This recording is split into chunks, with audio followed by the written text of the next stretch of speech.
business, because healthy business is beautiful business.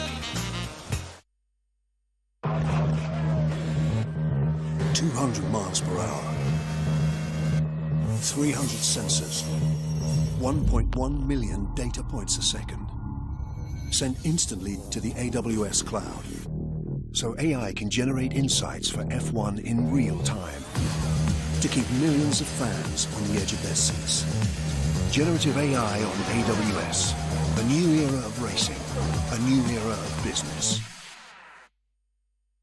X Series on Dazn, sponsored by William Hill. The following program is recommended for those 16 and over, as it contains sporting violence, possible bad language, and flashing imagery. And now, ladies and gentlemen, brought to you live on the Zone X Series. Let's see some thunder!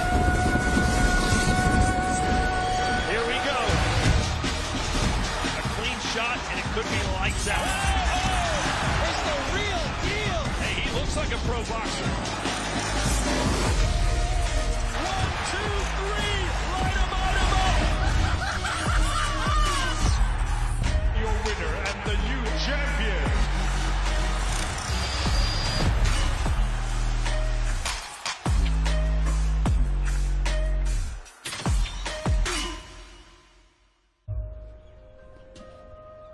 Misfits and Dazn X Series has finally touched down in Doha, Qatar, in the gladiator-esque Qatar Amphitheater. And we are here for the Gib versus Slim live open workouts. And remember, this is Misfits! X Series on the Zone, where superstars meet. It's not going to be your usual show, and chaos unfolds. Are you not entertained? Nights like no other, where anything and everything happens. Are you kidding me? Where dreams are built in a heartbeat and shattered in seconds. Defying expectations, where underdogs conquer. That changes everything! And champions are crowned. Am I not the queen of Misfits? The Zone is the home of crossover boxing. Ladies and gentlemen, welcome to the live open workouts. I'm Riley Osborne with Ben the Bane Davis and, of course, Anthony Taylor. We're here in this beautiful gladiator-esque arena, and we had some gladiator action going down just the other day at the press conference. Ben Davis, you were right in between it. Like metal to a magnet, I simply can't resist myself finding the brawls. And Chase Demore Kells, if this fight didn't have enough X factors for you, boy, does it now. Some errant water found its way to the big man, and, well, he found his way over to Chase Demore through about 4 different security members. God bless them. They're doing the best in the business. And I tried, Riley, to separate things the best of my ability, but on Thursday night, nothing's going to stop those guys. I mean, we had about 6 security guards, Ben Davis, and then it was finally the one and only Mam Sailor that got in there. And I think that I'll give him the credit. I think he handled it with his patented jump, as you can see there. But look at the intensity on the face of Kells. Once that water hit him, he was all gas, no brakes. I think the Buffalo Bills need a guy like that with the gumption, the ambition, and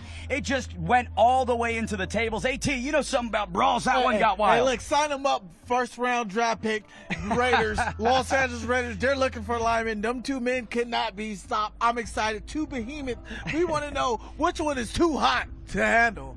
But, ladies and gentlemen, that is just one of the many fights that we have here. We're going to take a look at this brilliant fight card that kicks off with Amir Anderson versus Niraj, and then heads over to Luis Pineda versus Swarms. Then, diving into the main card, we start off with Chase Demore versus Big Kells for the Misfits Heavyweight Championship. Moving on to Lil Cray Cray and Yutty Gang TV as they finalize the winner of the lightweight tournament. And Nick Lamau faces off against Warren Spencer for the middleweight. Misfits moves on to welterweight championships. Jarvis versus Ben Williams. And, of course, at light heavyweight, Deji versus Dawood Savage.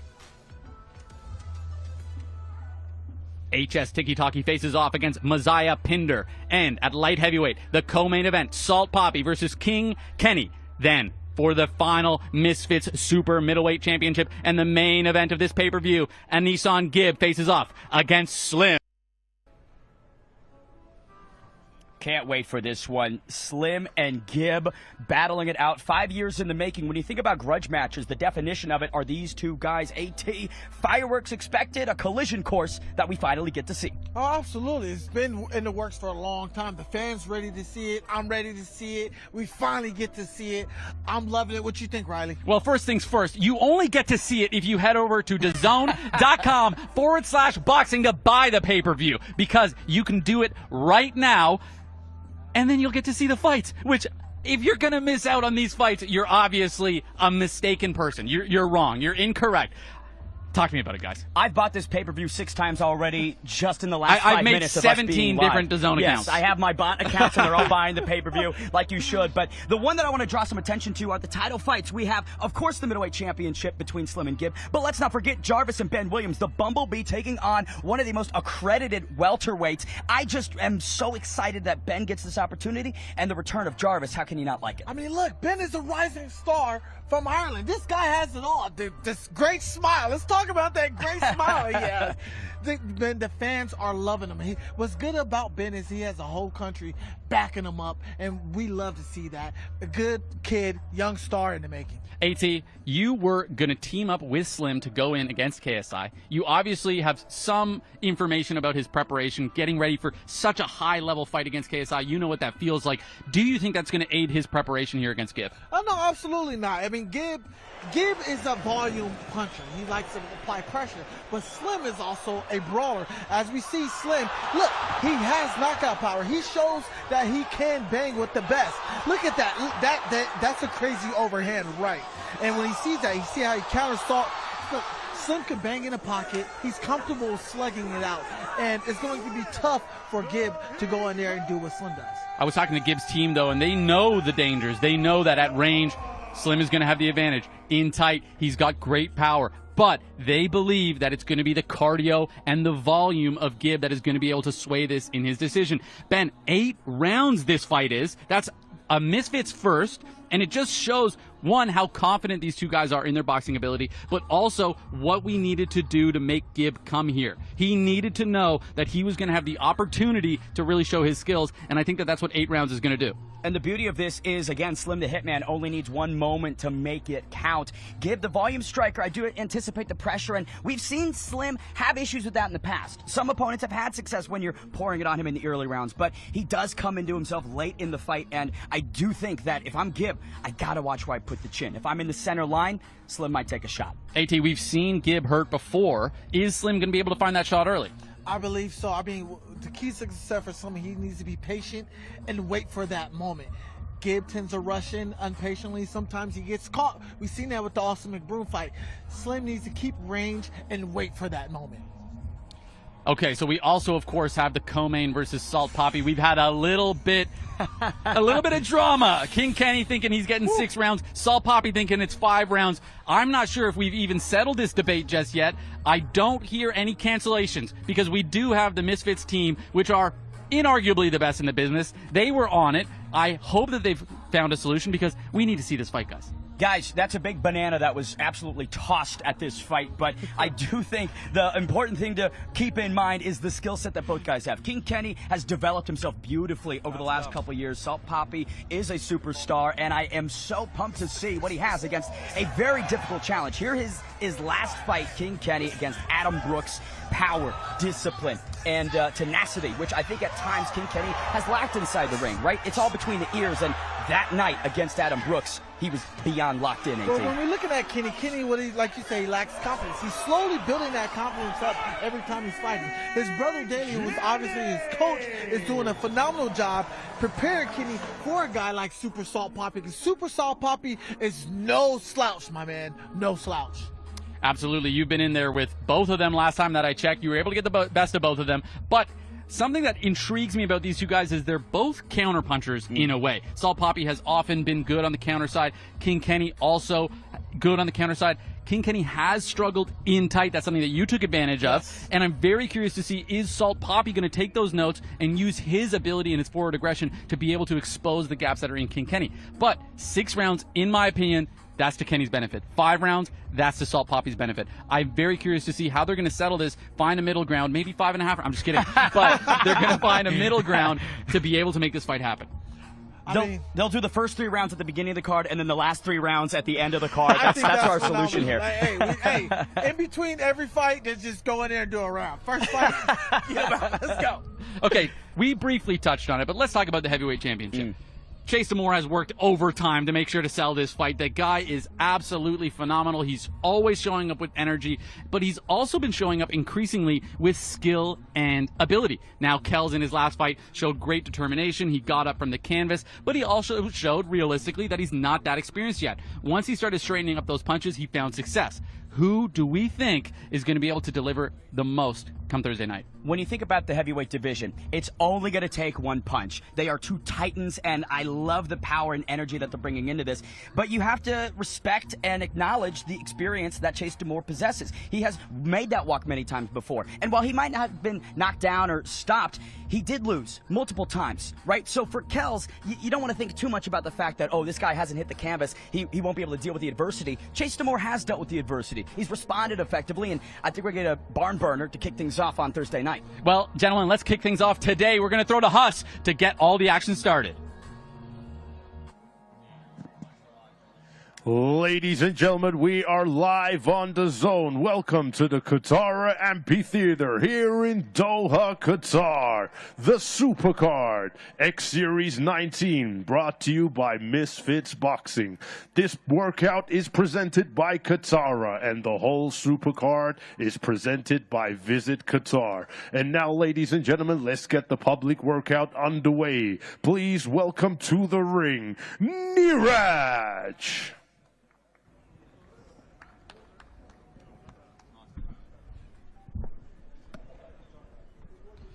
AT, we have seen a lot of nervous energy from Niraj coming in here. A bit of an unknown, but he has 6 wins, he has 6 knockouts, and Amir, the Cashman Anderson, obviously at the very beginning of his professional career. Talk to me about the mentality of picking such a potentially difficult opponent. Well, when you talk about Amir Cash, he has an extensive amateur background. Now, he is a prospect. We both know that, Riley. But coming in your second fight professionally, fighting a guy who's seasoned like Niraj with 6 wins, with 6 knockouts, that's very impressive. And we look at Niraj like the guy is obviously showing good footwork, good foot speed, and he looks comfortable in there. What you think? He does look comfortable in there, but Amir, the Cashman Anderson, in Miami, when we called his last fight, you were there. He looked like an absolute animal. He's tall, he uses his range effectively, but he had a ton of power. No, absolutely. When you looked at Amir that night, I mean, you saw little flashes of Floyd, and you also saw little flashes of Roy Jones Jr. there. Yeah, credit to Roy Jones being there at that show.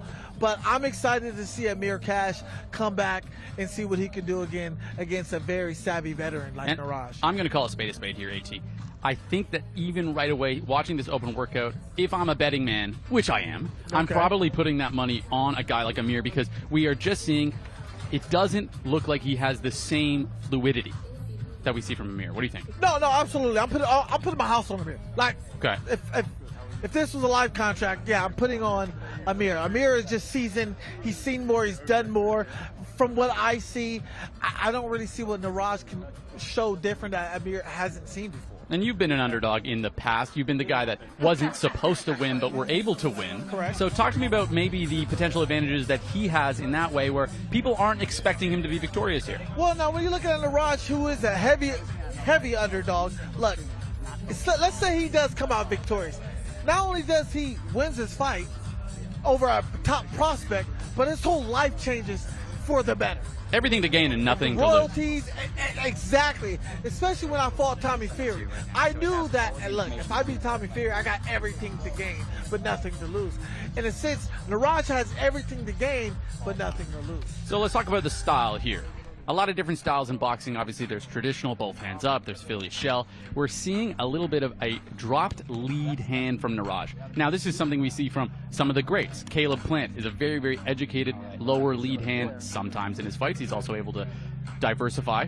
And we're seeing that dropped lead hand after the jab. What do you think about that? I mean, to be honest, look, I'm not very confident. And I never like to put a fighter down, but you can tell a fighter by the way he shadow box. And he shows a lot of flaws, and that is why his record is 6 wins and 6 losses. I'm not sure where the 6 losses is coming from, maybe TKO or decisions, but fighting Amir, you're going to have to be sharp, Riley. You're going to have to be on your P's and Q's, brother. The reality is, if Amir gets even a second of an opportunity, if he even gets the slightest chance, he is going to land, and he is going to land with power. And I'm just not seeing a ton of discipline defensively right now. I don't see no defense. I just see, from what I see, he's just straight power brawler. No head movement, no clean punches. It's just brawling power. But who knows? I might be missing something, but you might be seeing. AT, I imagine you've sparred with some pretty high-level boxers. Oh, absolutely. What are the adaptations you have to make if you are maybe have a size or maybe a skill disadvantage? We often talk about having to fight. When you're up against a boxer, you have to fight. Is that what he has to be looking for here? Well, yes. So the first thing he needs to do is stick to fundamentals of boxing. What fundamentals does, it gets you out of trouble. It gets you out of nasty positions, especially when you're fighting a savvy boxer like Amir Khan. And from right now, from what I see, Niraj doesn't show basic fundamentals. He just shows careless aggression from what I see. Careless aggression can sometimes be enough to win a fight. When you're going in against a guy with such an extensive amateur background, however, I'm not sure about it. Still, Amir Anderson, a young fighter. This is only, I believe, his second professional fight. So there is opportunity here for being able to catch him in potentially a position where maybe he's underestimating his opponent, I should say. Correct. I mean, but this is boxing. There's always that lucky punch. You never know what's going to happen. And Amir shows it very well. Amir has a good poker face. A good boxer's never going to let you know that he's hurt. They're never going to show that. And from what I see with Niraj, he has good power behind those punches. I just don't know if it's going to be enough. We're seeing pretty similar combinations here, 1, 2, 3. I mean, look, it's all about the coaching, the preparation. He seems like he's ready. He took on the fight to fight Amir. He feels and sounds like he's ready, and he feels very confident about it. I'm just hoping it goes past the first round. I'm not. I hope that Amir is able to go in there and show us what he's really about. He's such an exciting fighter to me. Yeah, no, Amir is one of my favorite prospects coming into the scene of boxing out the amateur circuit. One of my favorite prospects. I believe Amir could go on and win a championship in the next 2 to 3 years from now. And he's only got 5 minutes here to really show us what he's about, which is not that much time. We're hoping that he warmed up already and he's coming prepared and he's wanting to show us what he's about here in this live open workout. But there is, of course, the story. Some of these guys come out here, they don't want to show too much. Correct. They don't want to show too much. When I'm in there, I never want to give my opponents an inch of what I can do or what I'm going to do in that fight. I like to be greedy. I like to take my time. Sometimes I'll just lightly shadow box, jump rope, but I never want to show my opponent what arsenal do I have in my back pocket. It's just not, it just doesn't sit right with me. Let's get Ben here with a question to the boxer coming up.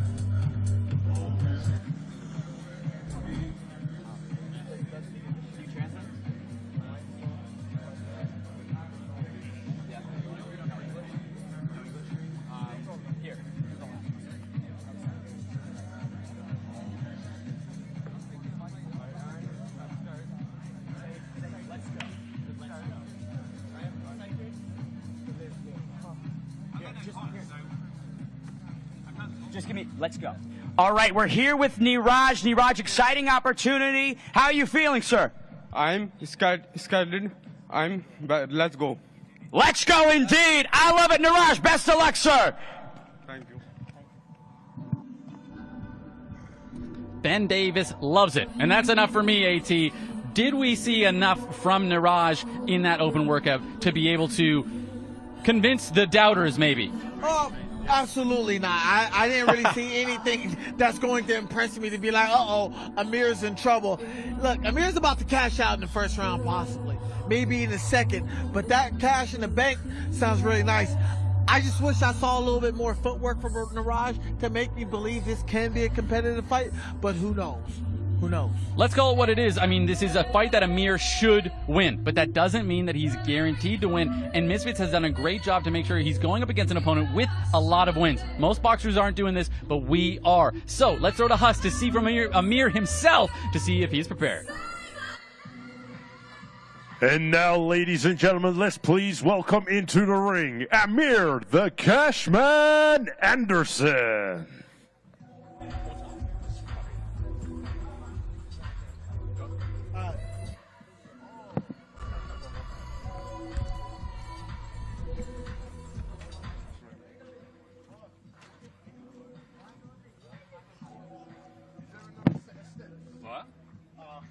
Here he is. We already see a massive height and reach advantage for Amir Cashman Anderson.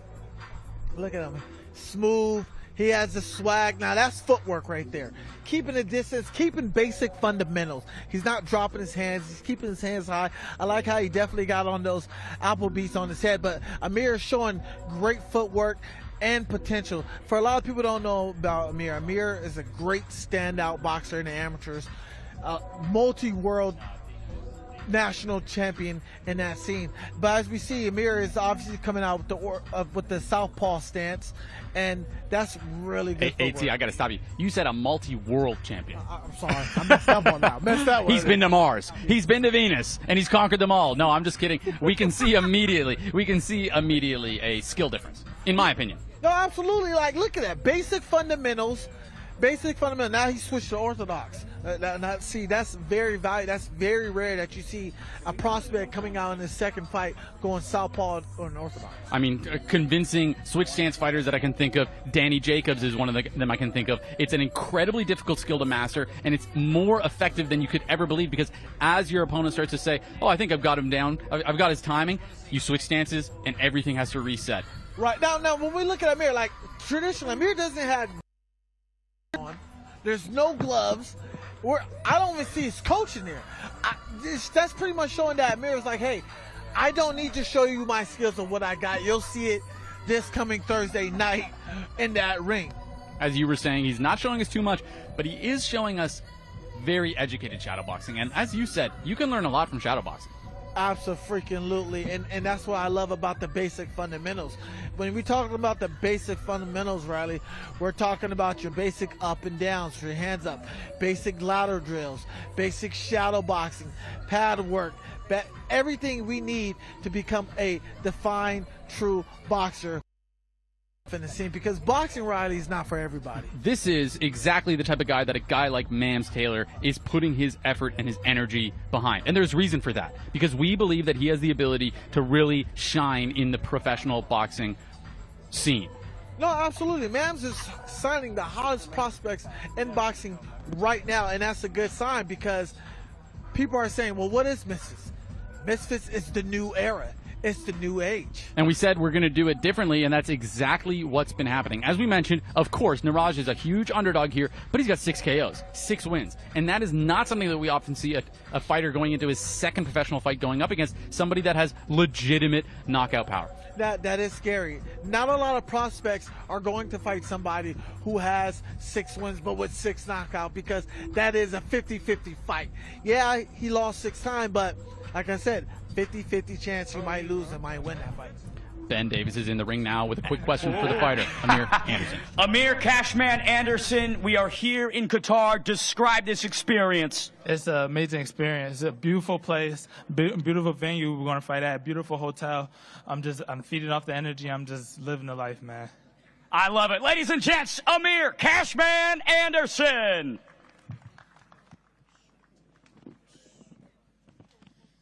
Amir Anderson shouting out the beautiful Qatar in which we are in. I can't deny it. The hotel's been beautiful. The venue's been beautiful. Look at where we are.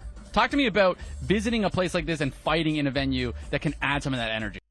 Well, I love it. The atmosphere is great. The food, oh my God, the food is amazing, Riley. I just want to be here because the food is here. Now, but everything here, the culture is beautiful. The weather is beautiful. The energy just being in Qatar is beautiful. And some of these fights are going to be beautiful. Let's throw to Huss to get on to the next fighter for this live workout. Ladies and gentlemen, we are now ready to see our next contestants. This open workout is presented by Qatar. The whole Supercard is presented by Visit Qatar. This incredible event is available to buy now on Dazn. You can scan the QR code on the screen or please visit Dazn.com. And now, ladies and gentlemen, please welcome to the ring, Swarms. Swarms coming back. He's been out for a while, not taking an easy fight, but he said he would fight anybody. Look, Swarms is on a redemption arc right now. This man is lusting for another win. Look, unfortunately, he did suffer a loss from Ed Matthews, but Ed Matthews suffered a loss from Pineda. Now we got Swarms fighting Pineda, and Pineda is no slouch. This guy's a tough cookie, and I like what I see with Swarms. Look at him. Look at that man. I remember when he fought Ed Matthews. I don't know if he remembers, but briefly I mentioned to him before, just get it to the second round, get it to the third round, because that's where he would have had the advantage. He wasn't able to do that. He got stopped early, but I really still to this day believe that that was a winnable fight for him. Now, AT, he's switched camps. Talk to me about some of the differences that happen when you switch camps. When you switch camps, sometimes you're not familiar with the coach. You're not in sync, so it's going to take you about 4 to 5 months to get in sync with a newer coach. But it's depending how long you've been knowing this coach, what's your history with this coach. But when you're switching camps with a brand new guy and you've never met, things can get tricky, but you're starting to learn certain things. But fighters are different, right? And what works for one fighter might not work for another fighter. It's not necessarily a knock on a coach for a fighter to leave, but sometimes they just gel much better. So I'm curious to see if Swarms is going to be gelling better with this new coach and going to be able to show us the skills and ability he has. Well, I saw Swarms yesterday on the pads in the gym, and that man was throwing some clean, crisp punch. And this trainer, y'all need to watch out for this trainer. Look how he walking.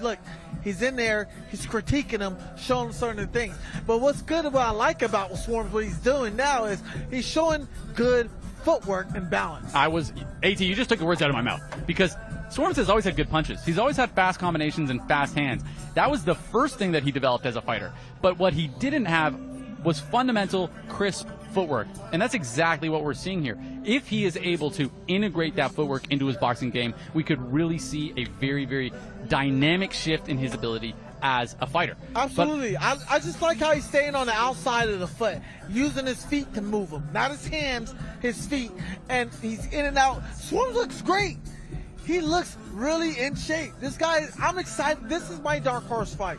It's one thing to put it together in the open workout, though, and it's another thing to put it together in the fight.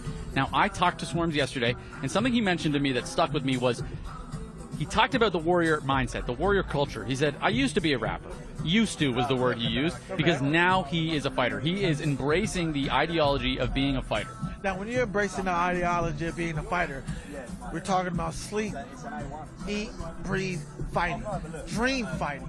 You have to be selfish, the most selfish person in the world, if you want to commit yourself to being a fighter. Because being a fighter ain't easy. You're sacrificing your body, your health long term for short success.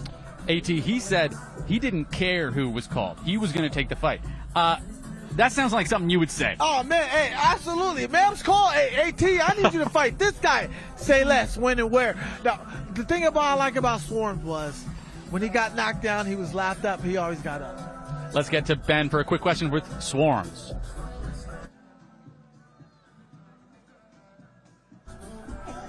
Ben has decided he doesn't want to talk to him just yet. Swarms wants to keep going. I think that's just a exhibit of his fitness. He looks ready right now. Yes, he's on a venture tour. Like when we first saw Swarms on X Series 1, he was about 200 plus pounds.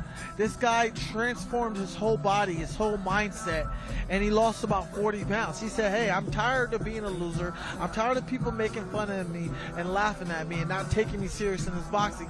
I want to change. Not just that. I mean, this guy has taken some of the hardest fights he could right from the start. Last I checked, his Misfits debut was against the one and only KSI. Now that, not everybody get a chance like that, right, to fight KSI. Look, I've been chasing KSI for 4 years, and I ain't got a fight. But this guy get his first fight ever against KSI. Look, I am jealous of Swarms. An interesting thing is Pineda and Swarms both fought KSI on that same night. It was both of their Misfits debuts, and now they're fighting each other. Yeah, absolutely. Now, when I look at Swarms shows good footwork, patience, and power, and I like how he's using his reach, Riley. He's doing it very well. Something we can see from the lower lead hand is often a disguised jab. That's the main advantage that people talk about because, of course, you are potentially exposing yourself to more onward right hands specifically, but you gain the advantage of being able to snap that jab up, not in the vision of your opponent.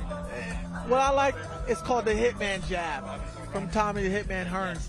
And he's staying in a Philly, half Philly shell. But what I need Swarms to do is when he throws that jab and he brings it back, bring it back with your hands up. Not low, because now you're taking punches when you come in low. Something I'm seeing immediately from this trainer, though, as you mentioned, AT, is a focus on the footwork. Absolutely. His footwork looks massively improved. I always noticed that he was always very tight. His feet were very close together in his footwork, and we're already seeing a much better posture. I mean, look at the difference in the gym. It's coach. One thing I want to point out, Riley, is look how the trainer's holding mitts. He's not meeting them. He's telling, hey, come hit these mitts because I'm not coming to you. And that is a good trainer. But they're just flown right now. And that comfort you see from a new team, obviously he transitioned not too long ago, but he's very, very comfortable with this trainer already. Yeah, I like this trainer. I like his demeanor. He's holding the pads correctly. He's showing them what he needs to do in the process. But we only see about 30% of Swarms. That's all. I will say we're also seeing Swarms, both hands looking a little low. That might be his style. I mean, he just fought his last two fights like that. Who knows? But he has to watch that. All right, there we go. Ben Davis going to talk to Swarms. All right, we're here with Swarms. Sir, new and improved. What can the fans expect on Thursday night? Expect the unexpected. I'm back. And you're going to see a great performance. 28th of November. Everyone get your PPVs. Go back now. I love it. Ladies and gentlemen, Swarms. Ladies and gentlemen, don't forget to buy this pay-per-view at dazn.com/boxing. That's DAZN.com, because these fights are going to be off the chain. But that's not the only fight that's going to be off the chain, because the home of boxing has plenty more to come. What's it like growing up in a fighting family? I don't know, man, but it's all I knew. You learn the hard way, I suppose. It's fight or flight. So I chose to stand and fight. Simple. Yeah, man, taking a few beatings, shed a few tears, bled a little. I got faster, I got slicker. Soon, I couldn't be touched. And that's when this got fun. I watched my brother become world champion. I watched my brother become world champion. And I thought, I want a bit of that. And I did. And I'll do it again. And when I do, I'll do it for a name. My name. It's more than pride. It's blood. It's family. And that means everything. Maybe you're listening to this and my words don't resonate. But that's okay, because they will. When I walk to that ring on November the 30th, take a moment and read the name on my shorts. Look at the figure beside me. This isn't just about me. It's about me, it's about him, it's about us. And all the lessons they taught me. Edwards. Yafai. This is our story. This is our heritage. This is our bloodline.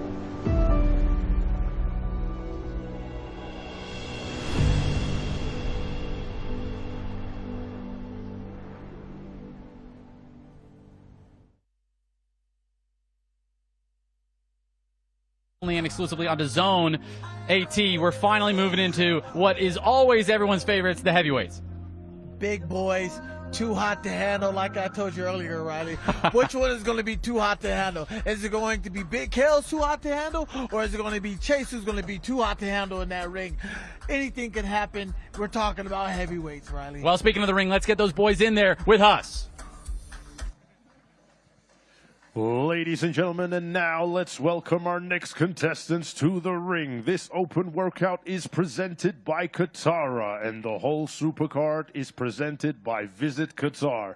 This incredible event is available to buy now on Dazn. You can scan the QR code on the screen, or please visit Dazn.com.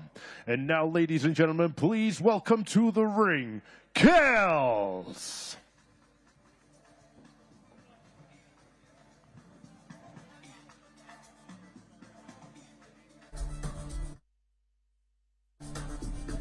AT, Kells had some intensity in the press conference. You think he's going to bring that same intensity right now? I'm sure he will. I just don't know what much can he brings. I just need to really see him in the ring and shadow box. I'll be able to know about it. When a guy is this athletically gifted, this physically gifted, talk to me about some of the advantages, but also some of the disadvantages of that.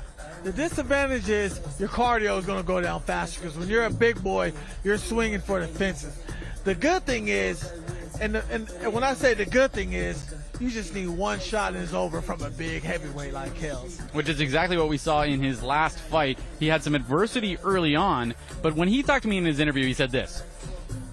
He said that once he walked through the fire, once he was knocked down and got back up and bloodied and still fighting, he found comfort. He said, you know what? Now that I've been here, I've walked through the fire, and I'm still standing, why don't I get back to boxing? Well, one thing I will say about this, Riley, is good coaching. His coach, Daly, after the first round, Daly took him in and said, listen, we need you to calm down, breathe, stop reaching for your punches. And now what a good coach does is he's here to train you to make sure you're safe. He's here to make sure you're composed, you're level-headed.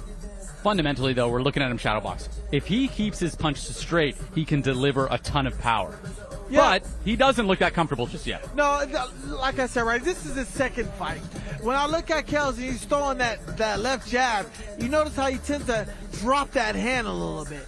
And he's bringing his hands too close and he's too tight. He needs to stay loose. There's a slight lack of fluidity, but that does not mean that he won't be able to get the job done because, as I was saying, you can get away with a lot when you're built like a brick house. Anybody can, hey, look, the bigger you are, the harder you fall, and it just takes one punch to stop it all.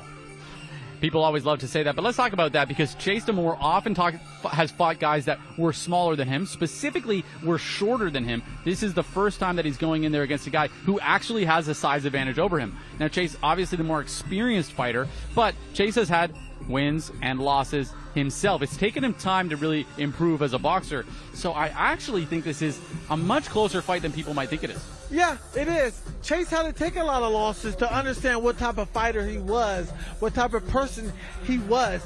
And when you're getting into that ring, you have to be mentally, emotionally, and spiritually ready to go in there and risk yourself. And this is no joke. AT, it's sounding a little bit like you think that Kells is the underdog in this one. I believe Kells is the biggest underdog. The biggest underdog. The biggest underdog, yeah. I wasn't convinced with Kells in his first fight. That's fair. That's a fair assessment. He obviously struggled. I found it very interesting because in his first fight, his punches started kind of all over the place. After he got dropped, it was almost like he remembered all of his training. Well, when I look at Chase never been dropped. And Chase fought a lot more people who are more experienced than him. UFC veterans. UFC veterans, guys like Josh Bruckner, big guys, and Chase still hasn't been dropped. Chase has power. We see what Chase can do. I will say, though, he was unsuccessful against Josh Bruckner, and then Salt Poppy beat him. And there's about a 100-pound size difference between Chase and Salt Poppy. Yeah! Can we see Salt go back up to fight Chase some more? Who knows? You heard it here first. Salt Poppy versus Kells versus the winner of Kells versus Chase Moore. I'm kidding, of course. Let's see Kells on the pads. This is, I think, going to be a lot more important than the shadow boxing.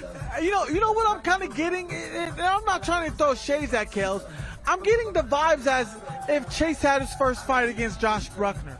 same technique, same style. Kells is still learning the sport of boxing, so we just need to give him more time to grow in it. Now, I'll argue with you a little bit here. I think as he's warming up, he's looking a little bit better on the pads. This is a guy who is athletic, and that right hand clearly has some power in it. Yeah, I mean, he's still learning, Riley. His technique is a little off, but that's the comfortability. You need to get comfortable with it. You need to be comfortable with being sloppy and critiquing it. To me, it's going to be his ability to stay in the fight and remember his technique even under the pressure and adversity. Because I'll argue with you here. I think this 1-2, it's not terrible. It's not terrible. He's having trouble putting it together with other combinations. We don't see a hook at all or uppercuts. But fundamentally, I've always said, if you just focus on the 1-2, that's all you really need at the start of your career. But as a boxer, Riley, I'm going to tell you this.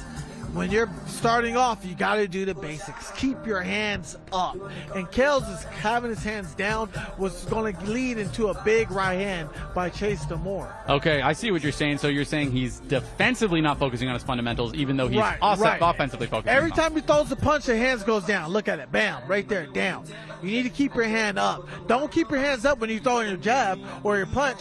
Keep your hands up when you retract your jab and punches. Chase can be a hard guy to find as well, but something that Chase does often is he leans backwards. Now, as the taller fighter, you know this. When the guy is taller, they can sometimes get away with just kind of leaning away from the punches. But because these two are the same size, that could be a potential for Kells to be able to land that right hand. Very true. Kells is taller than Chase.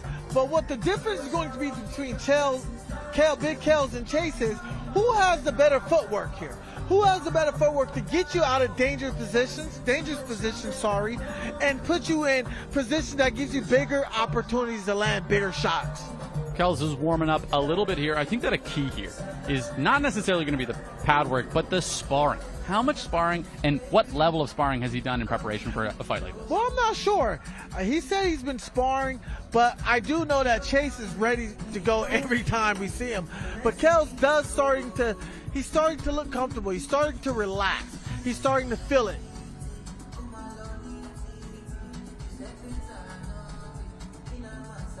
Five minutes on the pads. Let's hear from Ben Davis. Gentlemen, I'm here with Kells. Kells, it got very heated yesterday at the press conference. How are you feeling, sir? Yeah, I'm feeling good, man. You know what? Yesterday, obviously, had to resort to mind games, the disrespect, but I'm here to do a job. This doesn't change anything. Thursday, I'm completing the mission. What are you doing Thursday night? Knocking him out.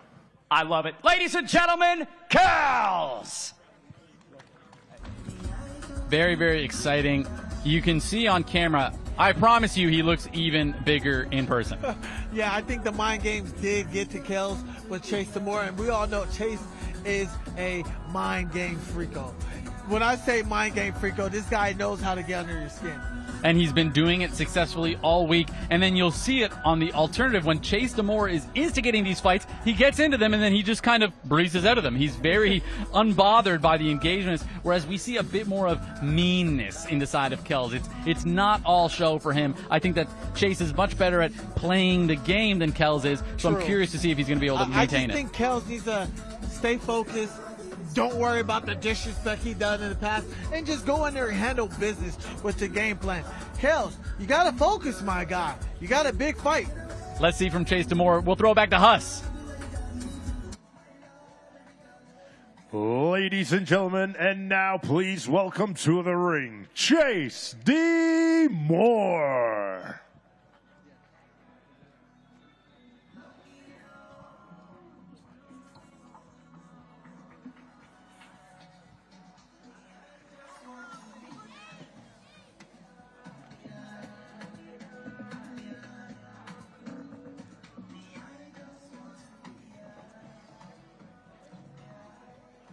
There like he's a big show. I love it.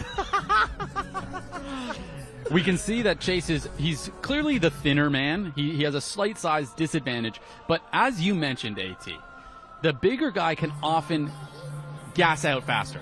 Very true. You know, normally when we watch Chase in his last fights, he was always much bigger than his opponents. But this time, I see a lot of a slimmer Chase. And we got Gary Olive on the pads with Chase. Chase looks fast. Look at that jab. And what he's doing, Riley, is he's jabbing, but he's bringing that jab back at the same position instead of bringing it low. And seeing with this double jab, he's keeping it dangerous. He's not just bringing it back home and not looking for the next punch.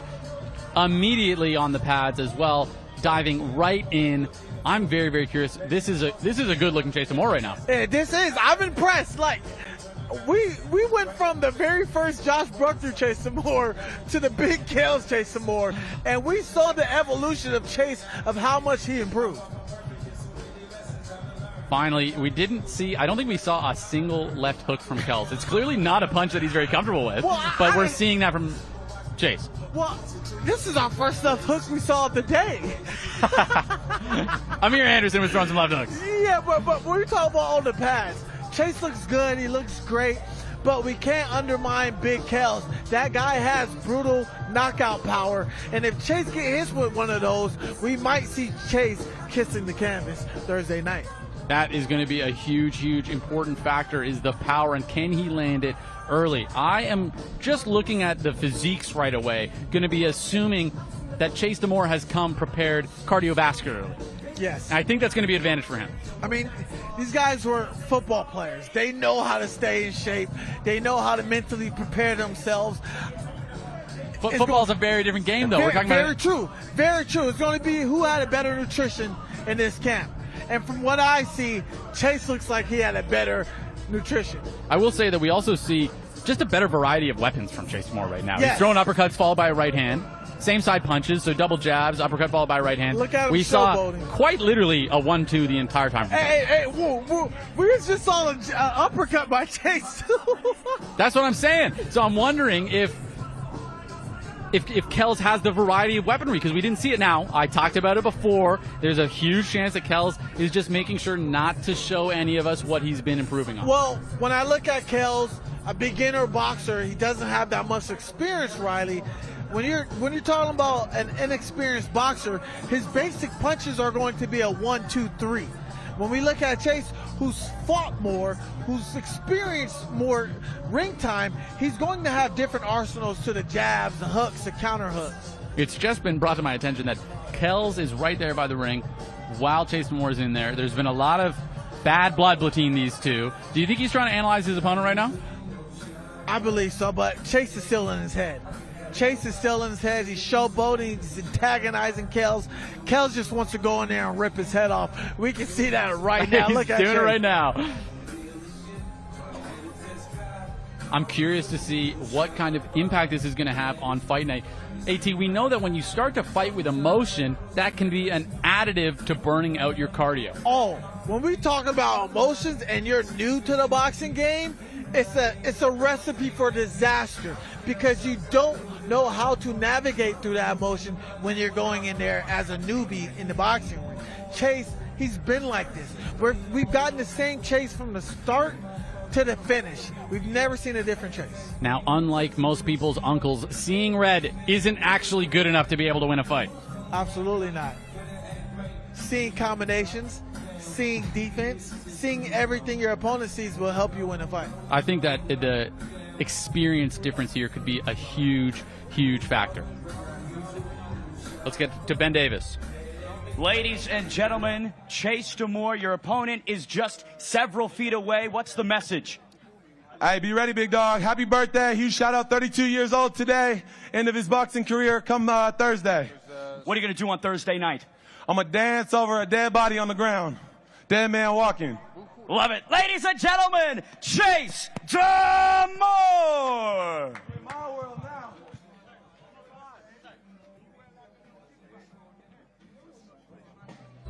I am here with Kala.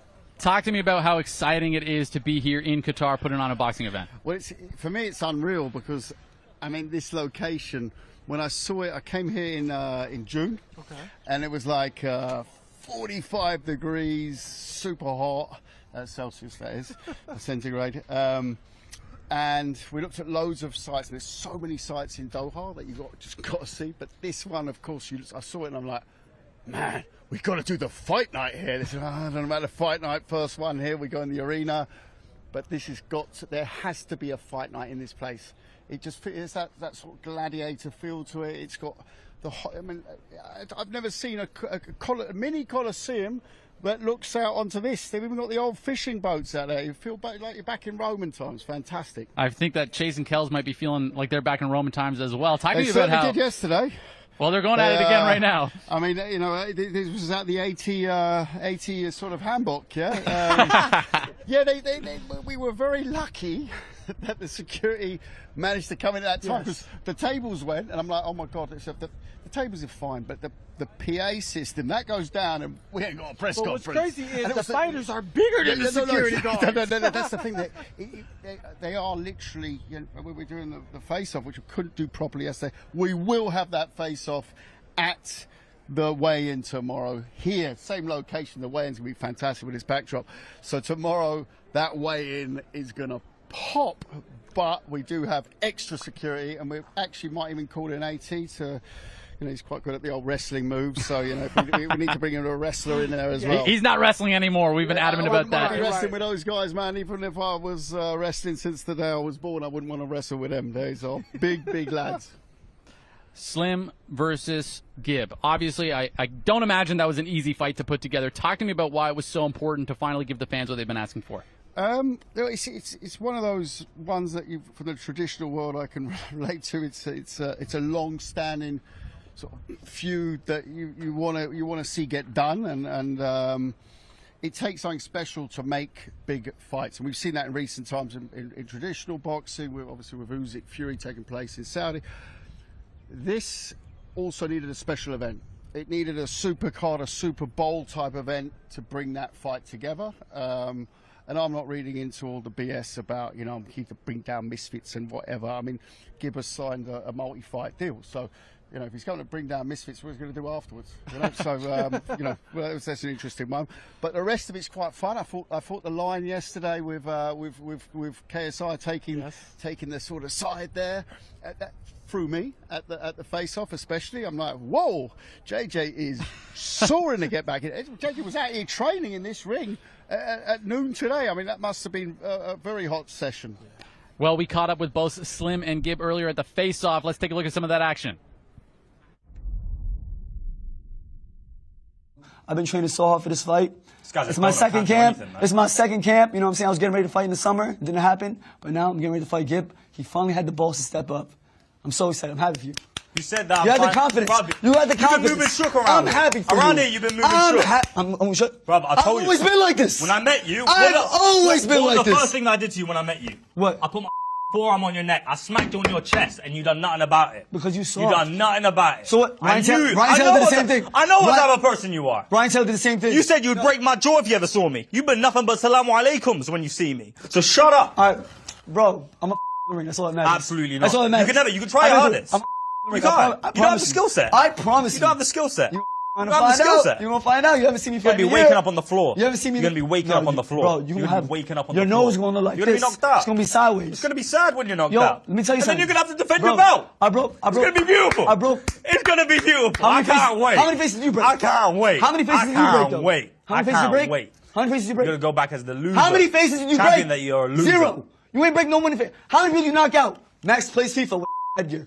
Austin McDookie. Yeah. That's the only. Dookie, you said the you one that you've been begging. Yo, nice. You said you the chinted, right? Did you chin Austin? How many times did you drop them? 5 times? You begged them, right? How You begged to fight I dropped Scott. them one time and they out. You begged them. One time they out. Who did you fight? One time and they out. Fujichu. Well done, bro. Tom Zanetti, debut. Rocked you. Congrats, bro. Saul Papi coming off a loss. What, didn't he call you on Twitter? Yeah. And your timeline. And the timeline was going against you. And guess who won? Bro, and guess who won? And you got lucky. The world was against me, and I still It was a weight drain fight. It was a weight drain fighter. And you didn't want to take that. He was on weight for a month plus. You were reluctant He was on weight for a month plus, you dumb. You were reluctant He was on weight for a dumb. His own coach said that he was on weight drain. His own coach. Why were you reluctant to take it? What does that mean? What the fuck you mean? Idiot. Yeah. He's an idiot. He's a moron. Slim. Why did you not take the fight? Do you think Gib can knock you out? I can't see it happening. He could have knocked out Jarvis. Jarvis was in the corner in the 4th round, gassed out. Like this. He couldn't finish him, bro. You think he can knock me out? I took punches from guys twice the size. I promise you, you ain't gonna. I can't wait, bro. Do you think he can knock you out? Absolutely not. I'll let him hit me with his right hand. He says it. I might have my hands down. Austin This skinny twig. Austin What's his gonna do? Austin wobbled you. I dare you to come Austin, fight me. Austin wobbled you. You don't have it in you to fight me. I've seen your character. You don't have it in you to fight me. Especially you and your coach. I know that the character's not there.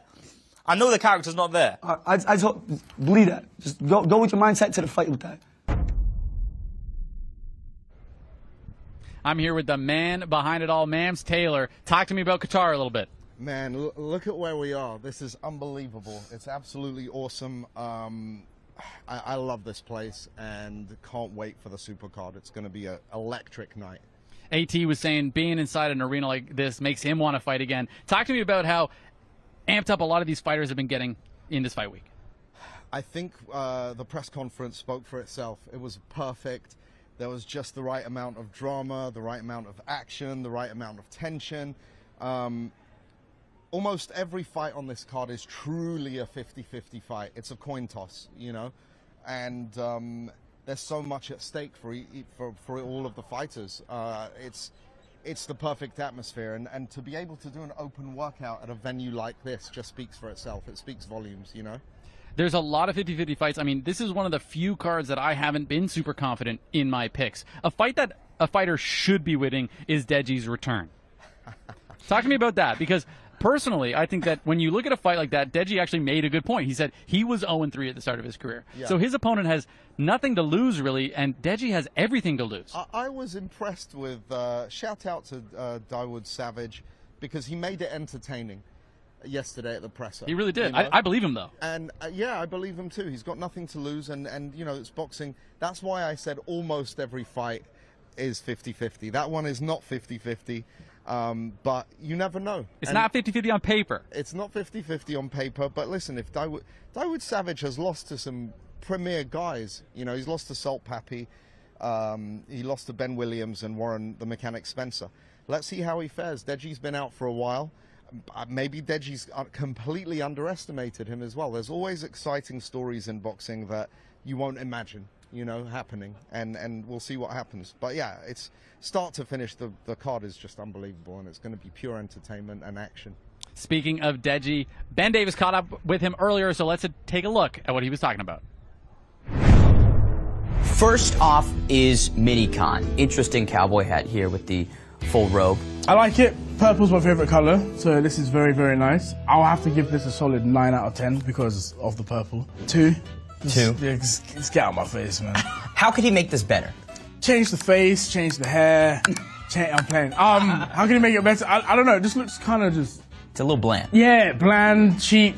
Next up, we've got Astrid Wet. Good kid. Clean, traditional, nothing too crazy with her. Yeah, it's alright. I'll give it like 5. 5 out of 10. That's the fine bar, yeah. Yeah. Next up, Super Salt Poppy. I'll give this a 6. I like the whole gladiator shorts. That's very nice. Yeah. You know, let your junk breathe a little bit. So I like that. Yeah. It's actually good. I like that one. This next one's, you already know who's coming up next. It's Dylan Dennis. Okay, it's cool. It is cool. Yeah. But he's. I'll give it a 7 out of 10. But everything as a whole, like a solid 0.5 out of 10. KSI, your brother. I mean, full head on show, all of that. Sorry, JJ, solid 2. A 2? 2. That's low. That's low. What could make this better? How could he have made this work? Darker shade of green, bandana. Okay. Maybe a white shirt instead of a black one. Chain at all? I think a chain could have wrapped it up a little bit nicely. Chain would have been good. Yeah. Chain would have been good. He's got the watch there. Nice. Okay. Well, how about this one? This KSI fit. The walkout gear, the pink, all pink. You know what they say? Real men can rock pink. It's alright. It's not bad. It's not bad. It's not bad. No, alright. I was gonna be harsh. 6.5. Wait, 6.5. What fight is this? This is Fournier. I think this was the Fournier one. I believe so. He won. So alright, we'll bump it up to a 7.5. Bumps it up. All right, this one, Anthony Taylor, again multicolored. I kind of like this one. A lot of those colors work for me. It's giving me like a Muay Thai. Yeah, with the band. Yeah. I'm gonna give this like a good 7. This one, we've got Nick Lamau with the homeless Spider-Man look. Pretty solid, I'd say. The mustache, I think, adds to this one a lot, right? I'll give this an 8. 8? Yeah, this is there. If he had the mask on, would that make it better or worse? I prefer without the mask, I'll be honest. Little Belsy here with the leopard print as well, kind of the crown queen type look. I like this. 1. I think it's a good fit. It's too much. You think so? Especially because she lost as well. What could improve this from Lil Pelzy? Take away the crown. No crown. Yeah, you don't earn it. She didn't earn it, so yeah. To be fair, yeah. Is it crown or tiara? We've got a doubleheader here, KSI and Logan Paul. Obviously, Logan's got the All-American trunks, KSI with the red and black. What picture? Kind of a rude picture, guys. And Ben Davis is back with us. Mams, we had some drama yesterday. 5 rounds, 6 rounds. Talk to us. What is it? It's settled at 6 rounds, and all is good, all is wonderful. But you know, I think all's well that ends well. But at the end of the day, I think that fight was missing the recognition that it should get. It's such a fantastic fight. It's such a 50-50 fight, and finally they were both so mad at each other.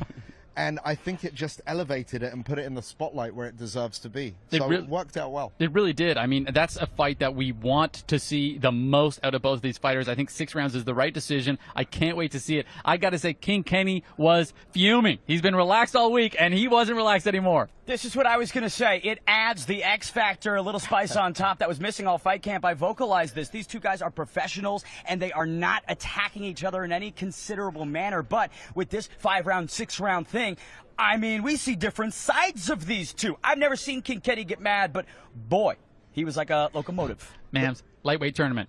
Lightweight tournament is such a great story. It's our first trilogy.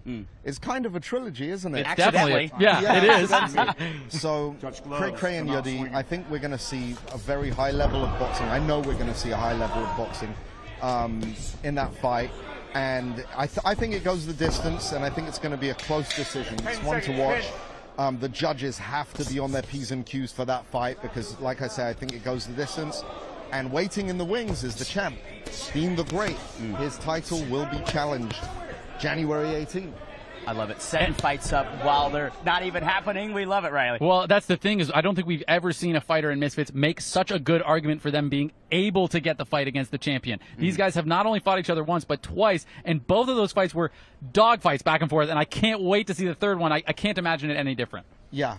For me, it's a question about tempo. You know, when we think about fights and the pace, it's always such a big question mark. But again, we've seen them fight twice before, and Lil Cray always likes to steal those early rounds. Yudi Gang coming on stronger in the later rounds. Mams, I mean, when you think about how the flow is going to be on Thursday night between these two lightweights, what is your expectation? I think what I was impressed with is Yudi showed that he adjusted really well in the second time they met.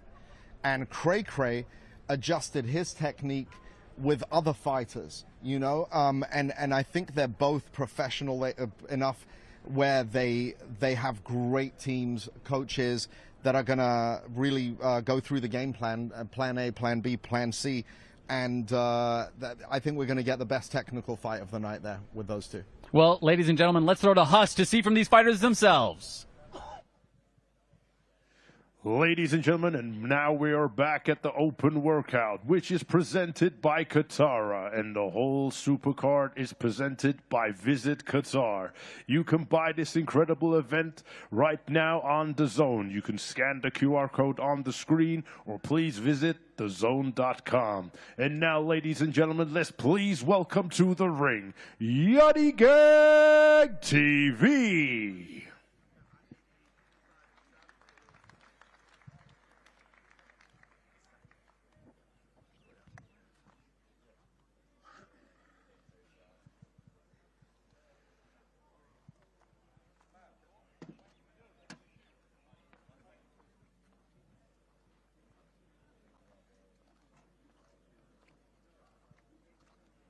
I'm very excited about this guy, AT.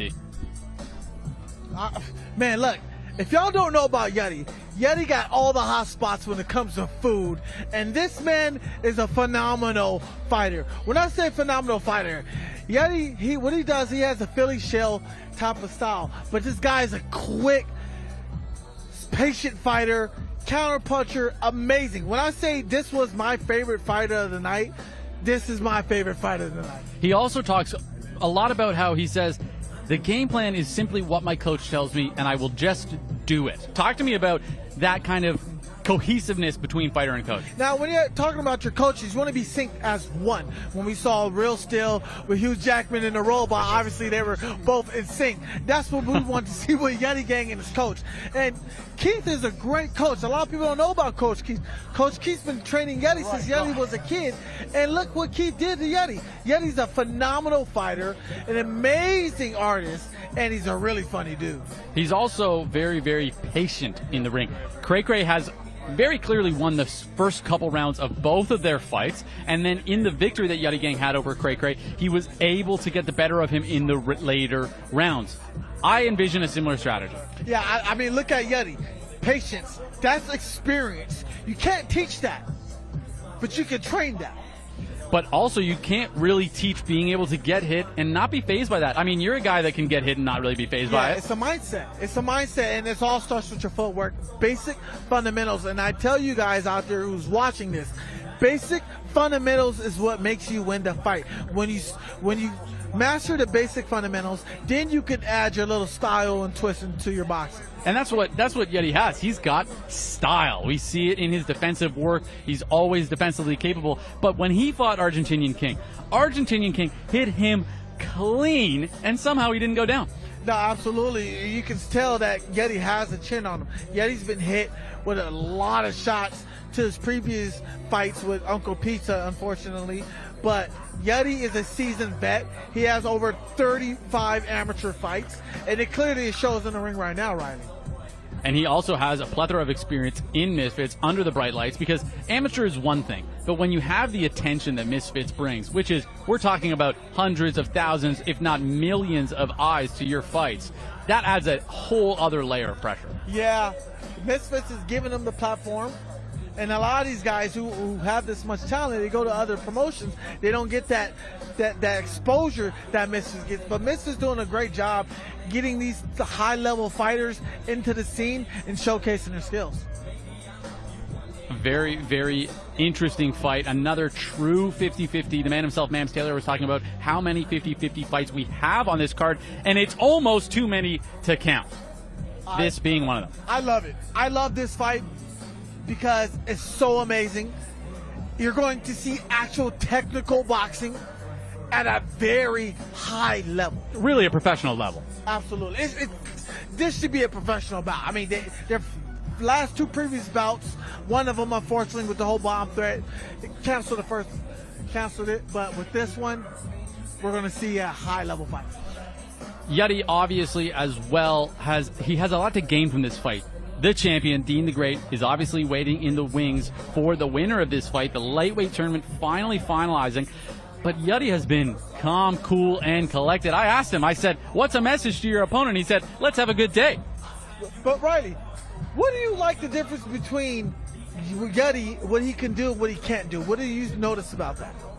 What do you mean by that? Do you mean his skills, his strengths and his weaknesses? His strengths and his weaknesses. I got you. I think that his strengths are, without a doubt, his defensive responsibility, his ability really not to get hit clean.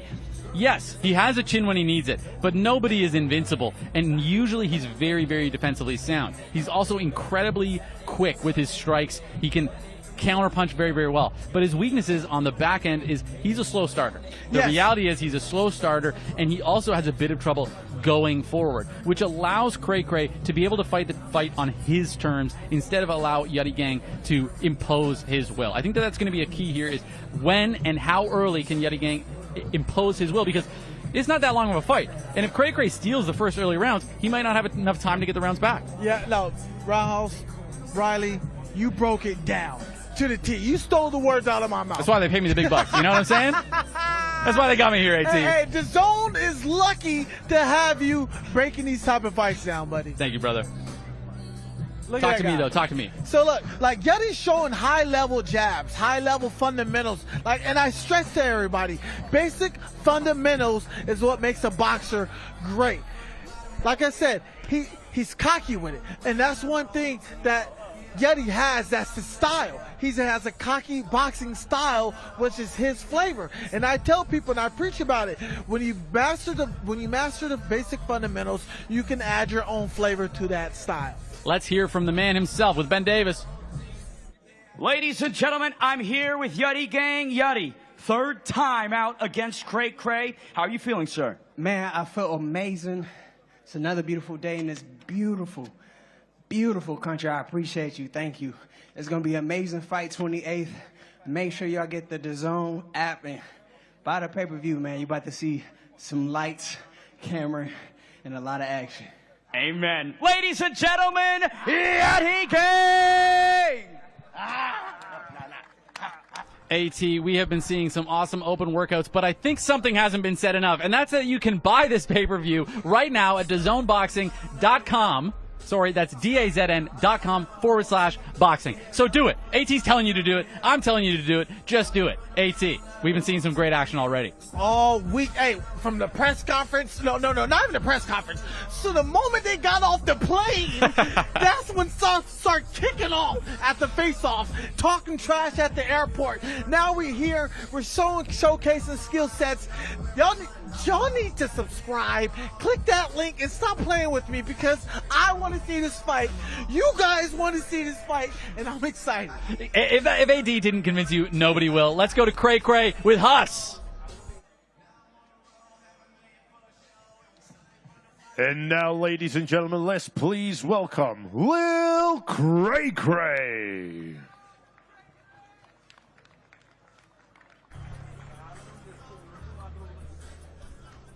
AT, Lil Cray Cray, great win against a very and always dangerous Joey Knight. Competitive fight between those two.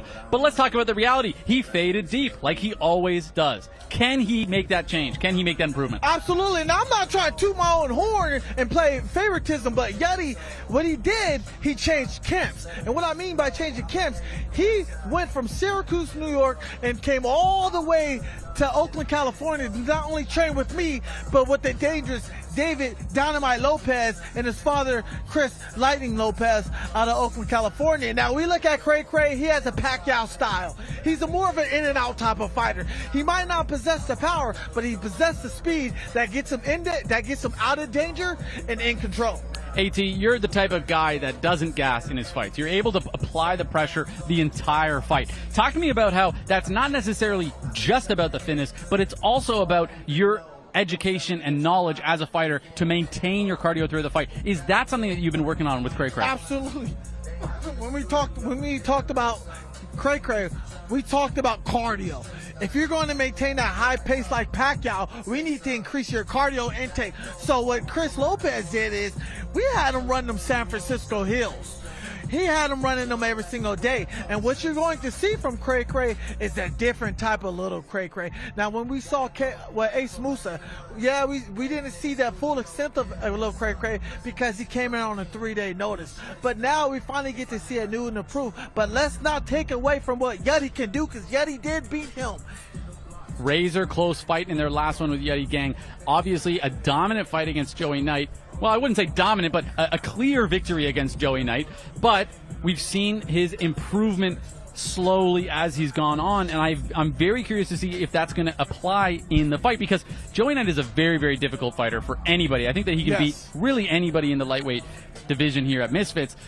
But Cray Cray was able to beat him. Yeah, however, let's be honest, he's not going to be able to use that fight style against Yadi. No, Yadi is a more patient fighter. When we saw him fight Joey Knight was trying to look for the knockout. He was trying to finish. And Cray Cray acknowledged it, so he stood with his game plan and stayed on the outside. What Cray Cray uses good is his footwork. A lot of people don't know is his footwork. During camp, Cray Cray got to spar with Camille. And man, I seen the sparring footage, Riley. That was a banger of a sparring session right there. When you are doing the sparring, when you are doing the runs in San Francisco, that's really what's going to make the difference in a fight where realistically, it was not the skill that was the issue for him. It was the cardio. It was the conditioning. Absolutely. The cardio is what really killed Cray Cray in the second fight with Yadi. But this time it's different. This man is a different. That's my teammate, Riley. That's my teammate. He's talking about my teammates. We're having the opposite of the True Jordy effect right now. We're having you being a bit biased here. No. Look, I love me some Yadi Gang TV because that man knows how to fight. Now, this can go 50-50. Yeah, he's my teammate, but if he lose, he ain't executing right. Very, very intriguing. Some good footwork right now. Really just taking his time. And I think that's a testament to this guy's experience. He's not going crazy with his open workout, showing us some footwork, showing us some shadow boxing. But realistically, as you've been saying, he's incredibly prepared. Now, here's my question.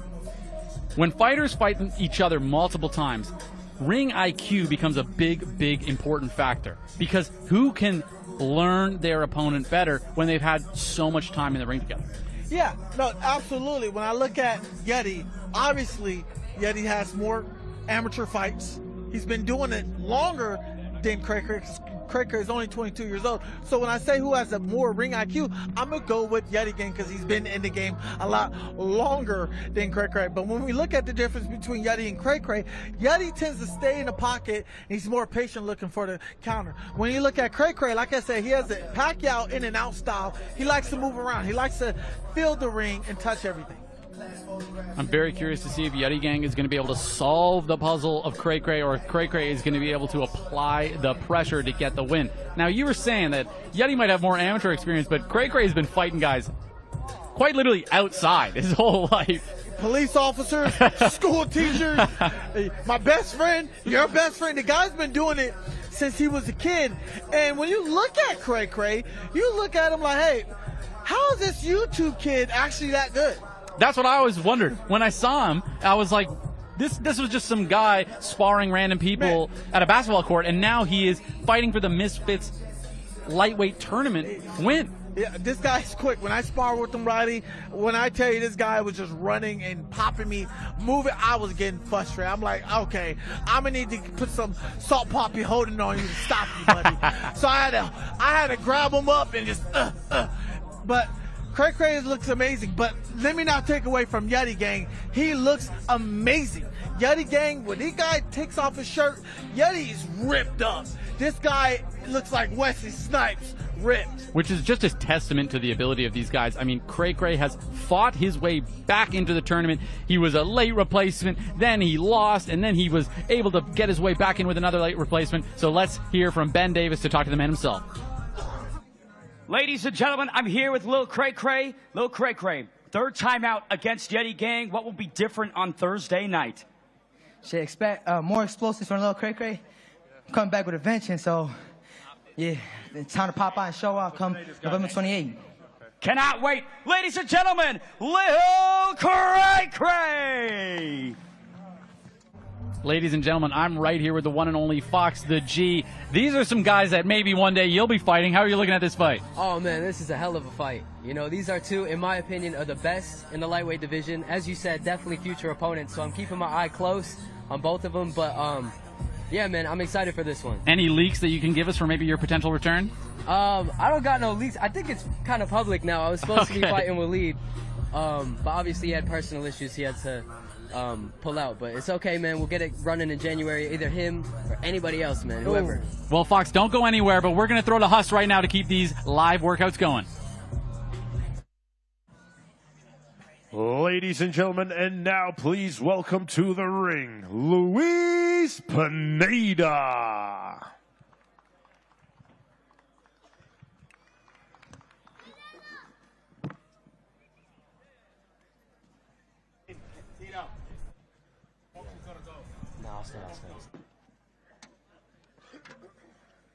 Luis Pineda, a very, very exciting prospect here. Fox the G is actually going to go and help him out with his live open workout.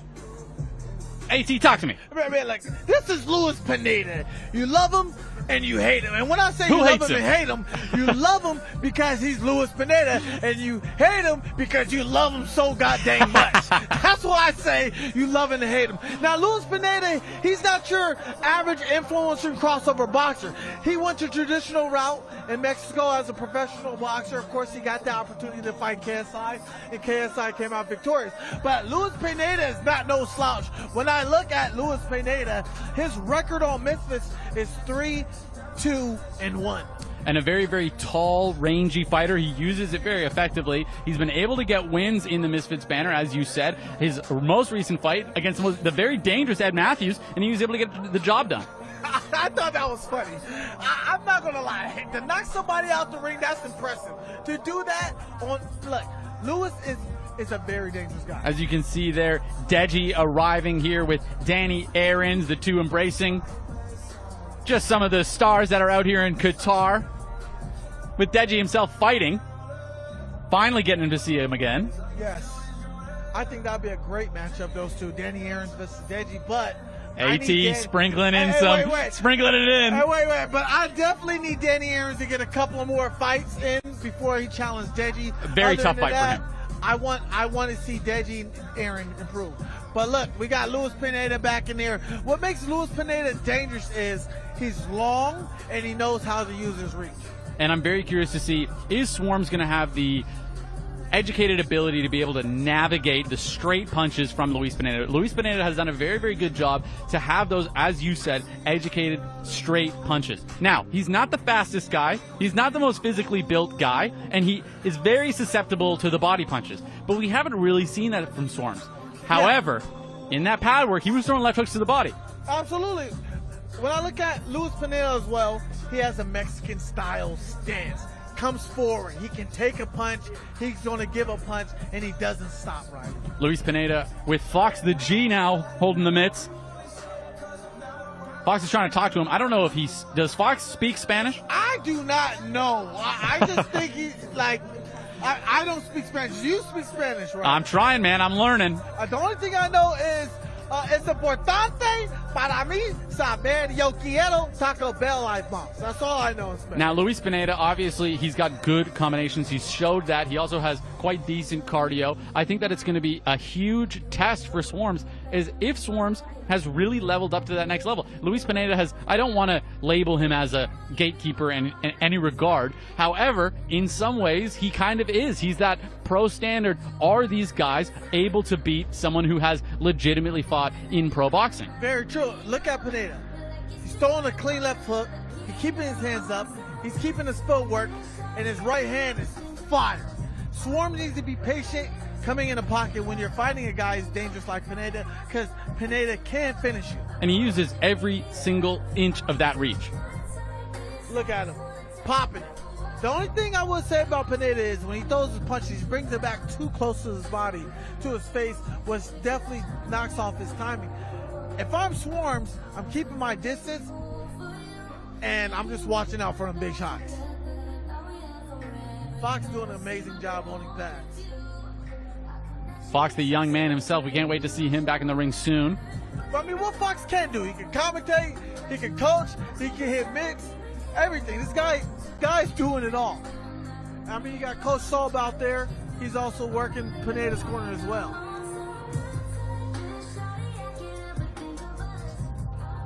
Luis trying to make the argument for himself to be put back into bigger fights. Swarmz not a small fight, but definitely on the kickoffs. And we want to see these guys making a statement as to what's next. Misfits is so interesting to me because in 10 seconds, you can go from the bottom of the list to the top of the list. And this is one of those fights, to me at least, that can really start making that argument for you deserving a bigger fight. Curveball, you ready for this one? How I look at this, I could potentially see Luis Pineda potentially fight Slim in the future, and that'd be a good fight. That's a curveball right there. That's a curveball right there. But he can do it. I don't want to take it away from him. I love it. Luis Pineda, a strength of his is cardio. Always has been. Always has. Pineda has always been a loving guy within the fans. Fan favorite, hometown guy. He's a family guy first, and he just loves doing what he's doing. Definitely a fighter first. Let's go to Ben Davis to hear from him. All right, ladies and gentlemen, Luis Pineda. Hola, ¿cómo estás, amigo? Muy bien, gracias a Dios, agradecido de estar aquí en Qatar y brindándoles un gran espectáculo. Muchas gracias. Said he's excited to be here in Qatar, and he's going to give you a spectacular. Thursday night, what happens? ¿Qué va a pasar pelea? Pues por primero Dios vamos a buscar el knockout y vamos a salir bien en el ring. ¡Viva México! He's going to knock you out, Swarmz, and Viva Mexico! Ladies and gentlemen, Luis Pineda! ¡Vamos! No translator needed for that last one. I think we all know that Luis Pineda is pretty amped up. Shout out to Beal for the translating. I'm actually excited for him now. He's bringing some energy. I mean, every time you hear that word, vamos, just know you're in for a butt-kicking moment. I'm incredibly excited. The Pro versus Swarms. Can Luis Pineda bring the ability and the skill to get the job done? Time will tell. That's just one of the many 50-50 fights that we have on this card coming up. But first, I need you guys to definitely download DAZN. Make sure you put it in there, DAZN.com/broadcast. Y'all need to be watching this fight. You see that code right there? You see that code right there? Download that code right there. Stop playing. Y'all need to watch this fight. Vamos. Let's start a hustle to keep these live fighter workouts going. Ladies and gentlemen, and we are back to the open workouts, which is presented by Qatar, and the whole Supercard is presented by Visit Qatar. You can buy this event, available now on DAZN. You can scan the QR code on the screen, or please visit DAZN.com/boxing. And now, ladies and gentlemen, please welcome to the ring, Warren the Mechanic Spencer. Fox, I've got Fox the G back up here with me. Warren Spencer. Yes. Interesting fight. Ben Williams, great challenger. Late replacement. Yes. Is he going to be able to do it? Sorry about that, by the way. It's not Ben Williams. It's Nick LMAO. Yeah, man, listen. I think I spoke to Warren and his team the other day at the hotel, and they seem very confident. They've been training the whole time. And man, it's influencer boxing at the end of the day. You got to take any fight that you can take. This guy's got a lot of experience. It'll be a challenge for Nick. I'm taking Nick in this one, I'll be honest. Both you guys, AT, Fox the G, you just mentioned how important it is to stay ready. This isn't pro boxing. We're not going to give you 10, 20, 30 weeks to get ready. You got to be ready all the time. That's what he was saying. He is ready, and he's been training. No, absolutely. I have to disagree on that, Fox. I think Warren's a little bit more seasoned than Nick LMAO. I saw Warren fight personally when he fought Aaron Chalmers. And when I say when he fought Aaron Chalmers, he was giving Aaron Chalmers what you call the business where I'm from, buddy. Ben Williams, a great first fight between those two. All action early. However, Warren Spence was saying early stoppage. He wanted to keep going. A lot of us that were watching the fights kind of agree with that. I agree that it was a bit of an early stoppage. I think that this is actually genuinely Misfits' first opportunity to see what this guy's really all about. Yeah, I mean, but can we actually say, let's put it like this. Jay Swingler, Nick LMAO is that 50-50 fight. But can we say Jay Swingler versus Warren Spencer a 50-50 fight? No. Yeah, Nick should be the... Exactly. But when I look at Warren, he's a very seasoned guy. He's fought Dawood, and unfortunately, he beat Dawood with a devastating knockout. So Warren Spencer has power. That's why they call him the Mechanic. No, absolutely. But I don't know, man. It's just something about Nick LMAO and his defense. I remember people said the same thing about Jay a long time ago when they first had their fight. Have you sparred him at all? Sparred who, Nick? Yeah. I was going to, and then he's ducking me. No, I'm just playing. I was going to, but then he got his leg injury at the time, man. But I'm sure we'll do it at some point. Speaking of legs, AT, this guy's got some legs on him. You were talking earlier about how important it is to develop that power, that base of power, and those legs are he's definitely been working. Hey, those are mechanic legs. When I look at Warren, I'm on his page. He's always in the gym. He's always posting boxing clips. He's constantly training. How long has Nick LMAO been training for this fight? No, that's true. It's true. Absolutely. I've been saying this all week. I've been saying the word dark horse all week. But genuinely, guys, I think that this guy is one of the dark horses because Nick won. He didn't have that much time to prepare for him. We always talk about the late replacement as the guy with the disadvantage. However, when you're having an opponent being replaced against you late, you also don't have time to prepare for that opponent. Yeah, absolutely. I mean, Nick's been in camp for a long time here for a guy that is Jay, and that's a completely different fighter than Warren. As you said, Warren does have a lot more experience than Jay. They have very different styles. I believe that he has better movement than Jay. I think that Nick is ready for a guy coming at him, whereas I think Warren can box him and come at him.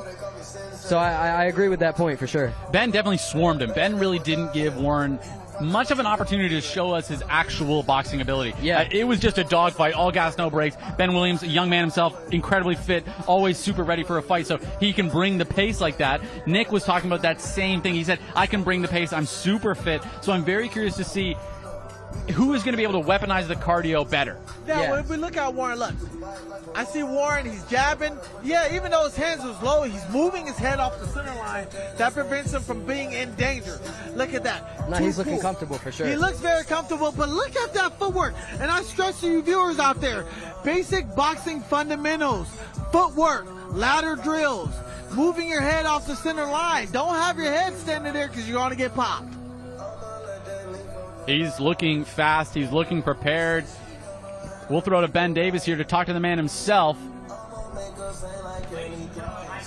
Mechanic Warren Spencer. Warren, controversial stoppage in the debut. Talk to me about how definitive this will be on Thursday night. I mean, it was a thing of the past now, you know. We've got to get over these things, and here we are. I think it's fate, to be honest. The fans were robbed of a great fight, but now they want me back. Because they want to see what I'm made of, and they'll find out on Thursday night. He's back, ladies and gentlemen, the mechanic, Warren Spencer! Great open workout there from Warren Spencer. I'm very excited to see him. Frankly, gentlemen, he does not look like a 2-week late replacement. He looks ready. No, most definitely not. I mean, like AT said, he's got a lot of experience. He's done this before. It's not his first rodeo. I'm just feeling this. So, look, I'm in Qatar, and I'm listening to this. You can't get realer than that. You can't get realer than this. Michael Jackson in Qatar. Man, look at this view. It doesn't get much better than this. This fight card is looking absolutely stacked. I can't wait to see Nick LMAO. His open workout is coming up here because this is going to be very, very important to me to see who has prepared the most. Which one of these two guys is really ready, because Nick's had the time to prepare, but as I said, late replacement, different fight. Yeah, absolutely. We're excited for this one. AT, you know what? I love hearing you talk, but I want to hear Huss because I want to see these fighters. And now, ladies and gentlemen, please welcome to the ring, Nick Lamau.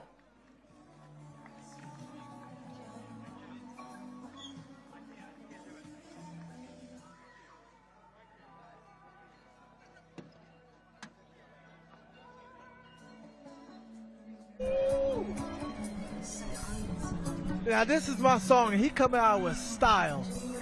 Yeah. Nick It's the first time y'all LMAO in ever the gonna hear ring. somebody sing on this bad boy. Oh, yeah. Where did you come from, baby? And ooh, won't you take me that way?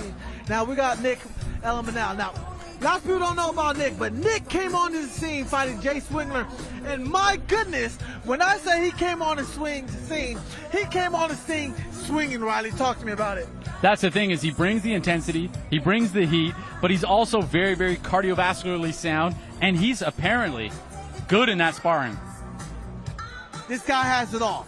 He has the look. When I look at Nick LMAO, I say, hey, that's Ben Affleck's son right there. He looks like Ben Affleck. Now, can he fight like Ben Affleck? Like, that's what? impressive. Since when can Nick do all that? KSI is in the house. There he is right there. The man himself, he doesn't come to all these events, so when he's here, you know that it's going to be fire. KSI, the man who started this with Mam Sailor and the Salon Brothers, we all are appreciative of what you've done for the sport of crossover boxing and boxing itself. Back to this open workout, though. Nick is just doing a little bit of shadow boxing, just warming up a little bit, puts on the gloves. Let's talk about this fight a little bit. Late replacement, he was willing to fight whoever they brought to him. He was down for it. Huge fight against Jay. Something that always is dangerous here, though, is you've got a big fight against a guy like Jay Swingler. Now it's at risk. No, I understand. Listen, let me tell you one thing about Nick. You said it earlier yourself. The cardio has never been a struggle for him. And a lot of times in debut fighters, that's the first thing to go. Nick held himself together in that fight. And in my opinion, he won that fight. He boxed very well. I think he's one of the most natural fighters on Misfits. And I think if anybody is going to be able to adapt to this kind of late-minute replacement, I think it'd be Nick. I like that theory. I definitely like that, and it's going to be based on how he moves in that ring. Obviously, we got Ben coming in. Let's hear what Ben says. Ladies and gentlemen, I'm here with Nick Lamau. Nick, your opponent, Warren, is back there talking trash. What are you thinking on Thursday night? I think he's going to have to go back to his job as a mechanic after tonight because he's going to get whooped by a kid's YouTuber 10 years younger than him. It's going to be sad. Honestly, I think the top G is going to be really disappointed in him. I hope he still hangs out with you afterwards, bro. Ladies and gentlemen, Nick Lamau! Intensity between those two. Warren Spence wants it. Why would he not, man? It's a big opportunity. He's in the Qatar card. This is going to go down, man. This is a big fight. We all want it. I want it. You want it. Yup. Riley wants Yup, it. yup, How yup. bad do you want it, viewers? Well, we're going to find out on Thursday. I'm incredibly excited for that fight. We'll throw to Huss right away to keep this rolling.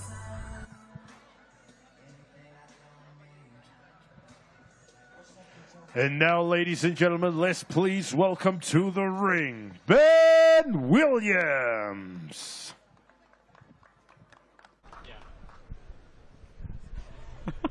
Ben Williams. Fit, Aw, man. ready.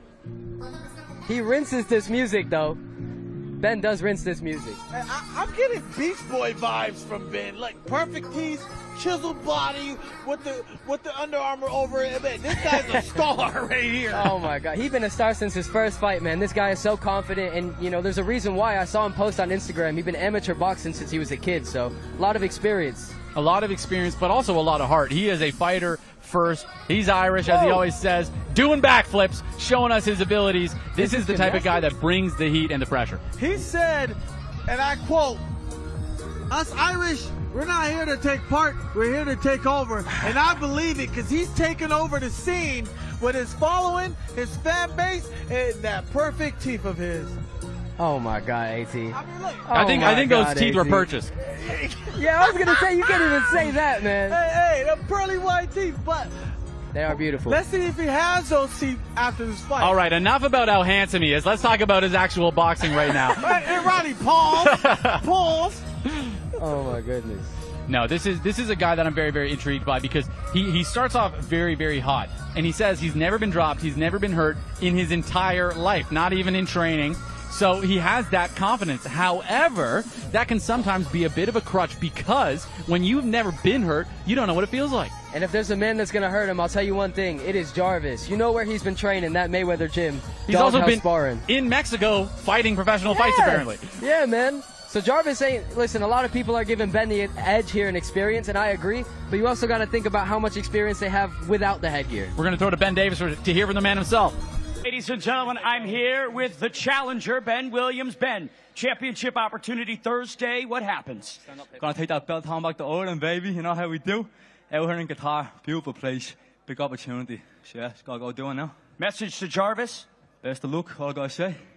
Lot of respect, ladies and gentlemen. The Bumblebee, Ben Williams. Ben Williams looking prepared, looking ready, looking fast. However, arguably his toughest test yet against Jarvis. Oh, no, 100%. You know, I mean, Fez, you know I love you, bro, but Jarvis is one of those guys. Like I said, doghouse sparring. You can't get much better than that. And incredible durability. Yeah, Jarvis is coming with heat, fire, and technique, and I'm excited to see this fight. Let's see it. AT, let's see from Jarvis himself with us.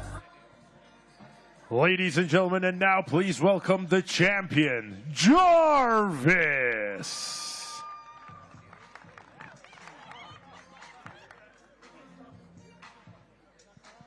Very, very confident in his abilities. Jarvis has been increasingly improving. We were talking about Ben Williams being a young man, but Jarvis is a young man himself and has been rapidly improving in the sport of boxing. But there's some things that you can't buy and some things you can't train, and that's durability. And this guy, he takes a huge punch and just blinks and keeps moving forward. What's crazy is Jarvis' last loss came to the main event of himself. Yeah. Gib. And that was one heck of a fight between those two. They all went all rounds. And Jarvis showed promise. He still shows promise. He's really young. He's a talented kid. But one thing you can say about Jarvis is he is game to fight boxing, Riley. The thing that really was the crux of Jarvis in that fight, though, was the combination punching of Gibb. And Ben Williams is a combination puncher. So I'm curious to see, has Jarvis done what needs to be done to be able to improve enough to interrupt those combinations and to be able to fight his opponent? Hey, man, I'll tell you one thing. Jarvis definitely learned from that loss against Gibb. Yes, most definitely. When you're looking at Jarvis, he went to Mexico and fought. That tells you, hey, he wants to be a professional boxer and he wants to be taken serious. So we're going to see what he has to bring and what he has to offer to Ben Williams. He's trying to take his belt. 100%. I can't stress enough how insane it is to be a successful social media star like Jarvis and say, you know what I want to do with my time? I want to go to Mexico and fight people for essentially no gain other than to improve your ability and skill. And now he's trying to bring that to the gain, which is fighting in Qatar. No, absolutely. I love it. Now, his trainer's named Otis. He's been with the Mayweathers for a long time. He coached Jahan Ingram. He coached Carmel, Javante, all those guys. That is a very seasoned coach. And he's in good hands with Otis right there. Look how quick Jarvis looks. He looks light on his feet. Quick, fast hands. He's showing awareness and intelligence why he's doing this. Yes, and this is the same man that got banned on Fortnite, got his life ruined. So he's been taking that anger out on the gym, on his sparring partners. You already know. Something that I've loved about Jarvis's development as a fighter is it's not been flashy. A lot of fighters, they want to do the Philly shell. They want to do all sorts of nonsense. This guy opened the book of boxing and has focused and studied on it, and it's paying off in dividends. Sometimes you don't got to be flashy, AT, like you were saying, and you'll still get it done. Let's throw to Ben to hear from the man himself. Ladies and gentlemen, I'm here with the champion Jarvis. Jarvis, another title fight, your first attempted defense. What's going through your mind? You know, I'm here to make a statement. It's going to be an early night for me, and I'm going to knock him out. Ladies and gentlemen, the welterweight champion, Jarvis! The welterweight champion, Jarvis, showing that he wants to get the KO. I can't wait for it, boys. I'm excited about this fight. Look, superstar, rising star, coming together, clashing. That's Clash of Titans right there. Absolutely. Probably the biggest, baddest fight we have on that card, of course, other than the main event itself and the co-main. Wait a minute, there's too many amazing fights. Let's go to the next one with us. And now, ladies and gentlemen, please welcome to the ring, Dawood Savage.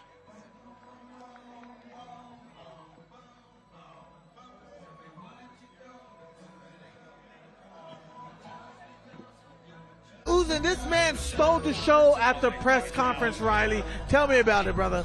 Fox, sometimes your opponent has everything to gain and nothing to lose. Yes.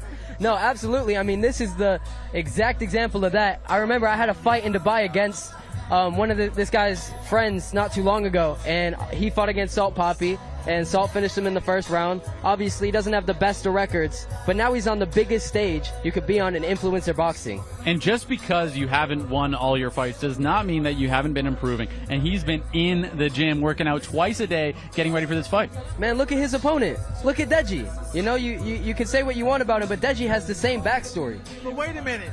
We can't take him from Dawood because he's fought and faced some of the best fighters that Misfits have to offer. Yes, exactly. You know, he went in there with Salt Poppy. He went in there with Ben Williams, two absolute superstars in their own right, have a lot of power. And Warren Spencer as well, as we said, another experienced guy. And now he's in there against Deji. Has he done the work? Let's see him on the mitts here. I'm curious to see what this looks like. I mean, maybe not. Maybe he hasn't done the work. I'm just kidding. A very, very exciting fight. Deji, obviously a favorite here. Yeah, but he's showing some quick hands. He's showing that he can move a little bit. Has he improved since his last loss to Salt Poppy? I don't know. It's not telling me he has, but who knows? Maybe he's not showing us something that, and he wants to conceal what he wants to be shown. He's working up a little bit now. He's getting a little bit warmer. We're seeing a nice, clean, high guard from him. As we've mentioned earlier, sometimes all it takes to win is the fundamentals. Now, here's a deep cut for you, ladies and gentlemen. Vinny Hacker fought Deji, and fundamentally, Deji was the better fighter. Yes. But you know what? Vinny Hacker was fitter than him, and that was the entirety of the fight. Yes. Vinny Hacker had straight punches and fitness. So sometimes, really, all you need is fundamentals and fitness. Anything can happen in the sport of boxing when you put in that work, man. Now, I saw Deji yesterday, and he had a little gut. I looked at Deji, I said, Deji. I'm telling you, man. Power belly, boys. Oh, man. Hey, look at Tyson Fury. You never know what can happen. I mean, Deji's not Tyson Fury, but... Yeah, I mean, they're quite close. They're close. All right. Virtually identical. Let's go to Ben. Ladies and gentlemen, I'm here with Dawood Savage. Dawood, This would be the biggest upset in Misfits history. How do you pull this off on Thursday? I mean, there's nothing much for me to say. I've been studying the guy for the longest time. I called him out like a long time ago when the Qatar Misfit was announced. Right? I messaged him. No response. But then, God's plan, his opponents pulled out. I was the only opponent in Dubai with followers who wasn't scared to face him. Respect. He's really good. The guy fought Floyd Mayweather. I'm fighting the opponent of Floyd Mayweather. I made it in life, bro. Nothing bigger than that. When your idol becomes your rival, that's when you know you made it. 100%, 100%. So, the ultimate underdog, Dawood Savage. Words minced. Ben Davis calling him the ultimate underdog. However, he's saying he's happy to be here. He's ready to be here. Gentlemen, what'd you see from his work? Man, I saw the underdog run a couple laps and he was kind of tired from chasing that ball. But hey, talk to me, Fox. Oh, man, come on, Dawood. He blowing out his ass after 30 rounds of peds, man. Apologies for the language, but I know who's going to have some great language, and that's Huss. And now, ladies and gentlemen, please welcome his opponent to the ring, Dazn. Oh, bro. Deji not even dressed yet. He's showing up to the open workout and slides. I don't think he's giving us too much action just yet, but let's see if Deji gets in there. I mean, look at him. He looks great. He probably smells great. Yo. He looks like grape. He's wearing that purple outfit. Look, Deji, we all know about Deji. Stand-up guy, really great person to be around with. Absolutely. And he has a lot of potential. But what can we say, what type of potential he has shown with the level of opponents he's faced, Randy? Well, that's the thing is he's come back to the sport of boxing time and time again. He's improved greatly, but something he hasn't been has been entirely consistent. Yes. So I think that that's a key for me here is he bringing that same consistency? I think there's no argument. Deji can box. Deji has great boxing ability. He's got great power. He's showed it in the past. However, can he bring that to the ring could be a different question. Hey, man, you heard it from KSI, the man himself. He said that Deji is naturally better than him. He just has to put in that work. And we're going to see tomorrow night against this level of opposition, Deji should get him out of there very easily. When we say putting in that work, a lot of times people forget Deji is still young. He's still learning. Yes, he's been inconsistent, but he needs to build that confidence. But that confidence comes over time. It's not going to come overnight. It comes over time. I like what Deji's doing for himself. He's not just proving to the people, he's proving to himself. Absolutely. I mean, that's the toughest battle at the end of the day, especially when your opponent's Dawood Savage. Your toughest opponent is truly yourself. I think that, wow. Fox pulling no punches on that one. I think that 80% of this open workout might be Deji putting his shoes on. Man, they've been trying to cut these short, man. We're running out of sunlight here, so Deji, you might as well just shadowbox in your socks, man. Well, I think Deji's about to spar because he got on the pink spar gear. Oh, my God. Is this a first ever in boxing? The fight before the fight. Deji getting in to spar. Is that Daily Paralysis? And for a lot of people don't know, he is sparring me. Totally joking, viewers. Totally joking. Wait, so is he going to spar in glasses or what? You going to take him off, put contacts in, or are you just going to nerd out? I hope that this isn't full-bore sparring 2 days before the fight. Is that Daily? That's Daily Paralysis, ladies and gentlemen. You said Daily Paralysis or Daily? How do you pronounce it? Paralysis or Daily Paralysis? Daily Daily. I mean, look, Riley, Mama always told me, a bag don't punch back. Daddy gonna punch back. Oh, absolutely. Is Deji serious about doing this? AT, I once watched you fight and then come back to the commentary desk and then fight the next weekend. So I think he'll be fine. All right? I think he can spar. Okay. I just had to make sure because I've never seen this before. And what's good is I get to see my rival daily, who I might want to beat up in the future, and see how he looks. AT, ladies and gentlemen, always looking for his next opponent. Anybody can get it. Fox is standing beside me. Yes. Yes. You gonna fight AT? Am I gonna fight AT? I'm just kidding. Man, I'll fight him now. Hey, all you viewers who's watching, y'all can get it next. Oh, I can my fight goodness. you all next. I mean, speaking of getting it next, it's good that we're getting another fight here from Deji. Whoa, hey, wait. All right, gentlemen, let's look back to the fight here. Is Deji going to be able to get his gloves on by the time Ben Davis has to ask him questions? Bro. That is, the odds on that are very, very low right Here now. he comes. Oh my God.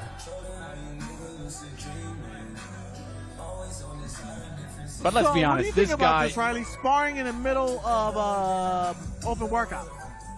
I think it's awesome. I mean, I imagine that this is going to be mostly defensive on the part of Daly here. I don't imagine he's going to be trying to take Deji's head off. So are they doing 3 threes or 4 threes, buddy? Yeah, we'll probably see a 12-round sparring session right now. No. I think that this is a great, fun way to give us a look of the things he's been doing here. Look, Daly just looks like a mad dog. Oh, man, I don't know, man. Daly might be going in for the knockout here. Is Deji taking a dive? I don't know. Hey. Okay, ladies and gentlemen, here they come. We got some good action. Oh, Daly with the nice dirty jab there shot. off the rip. Deji playing with the Philly shell. We got Daly with his hands high guard. Oh, great. Deji looking head comfortable on movement the by Deji. feet here.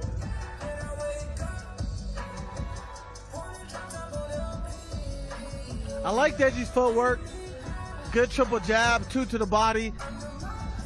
Deji's always got that cross guard, dynamic head movement. Daly does look a bit slow and a little tired. I see Daly breathing very, very heavy. You would say that. Hey, one thing about Deji I got to point out, man, over the years, his confidence has improved so much. Just His from body comfort in the language. ring, absolutely. Yes.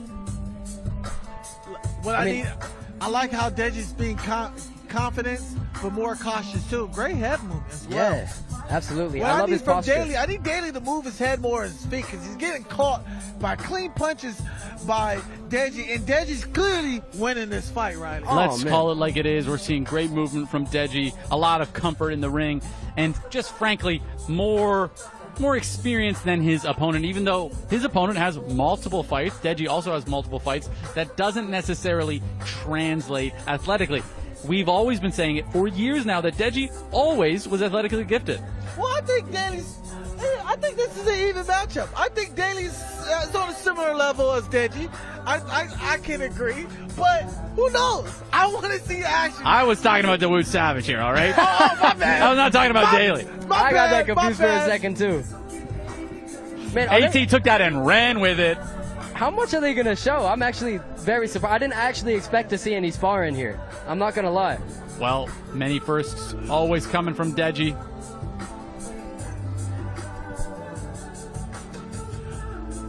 Here's my thought about this, gentlemen.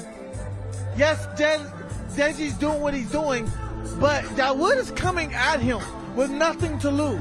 Yes. He has nothing to lose in this fight. If he lose, hey, I fought Deji. It is what it is.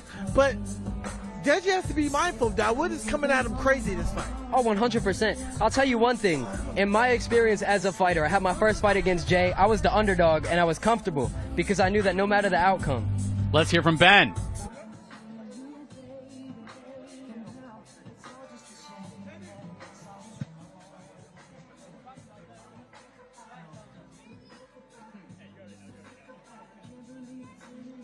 Ladies and gentlemen, I'm here with Deji. Deji, he says idols become rivals. How do you view Dawood Savage? As an opponent, yeah, that's it. Fair. What are you going to do Thursday night?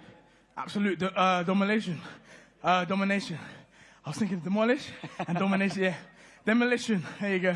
Put it all together. Ladies and gentlemen, Deji! Demolish, dominate, all the same thing really at the end of the day. Deji is looking ready. A first for us, the sparring. What do you guys think? I'm impressed with Deji's head work. His head movement, his hands, the patience, the footwork. What do you think, Fox? Man, I'm just in a state of shock right now. The fact that they just actually sparred in the middle of an open workout. But yeah, Deji looked good, man. Deji looked very confident. Well, gents, the open workouts aren't done. Let's throw back to Huss to keep these rolling. And now, ladies and gentlemen, please welcome to the ring, Mosiah Warrior.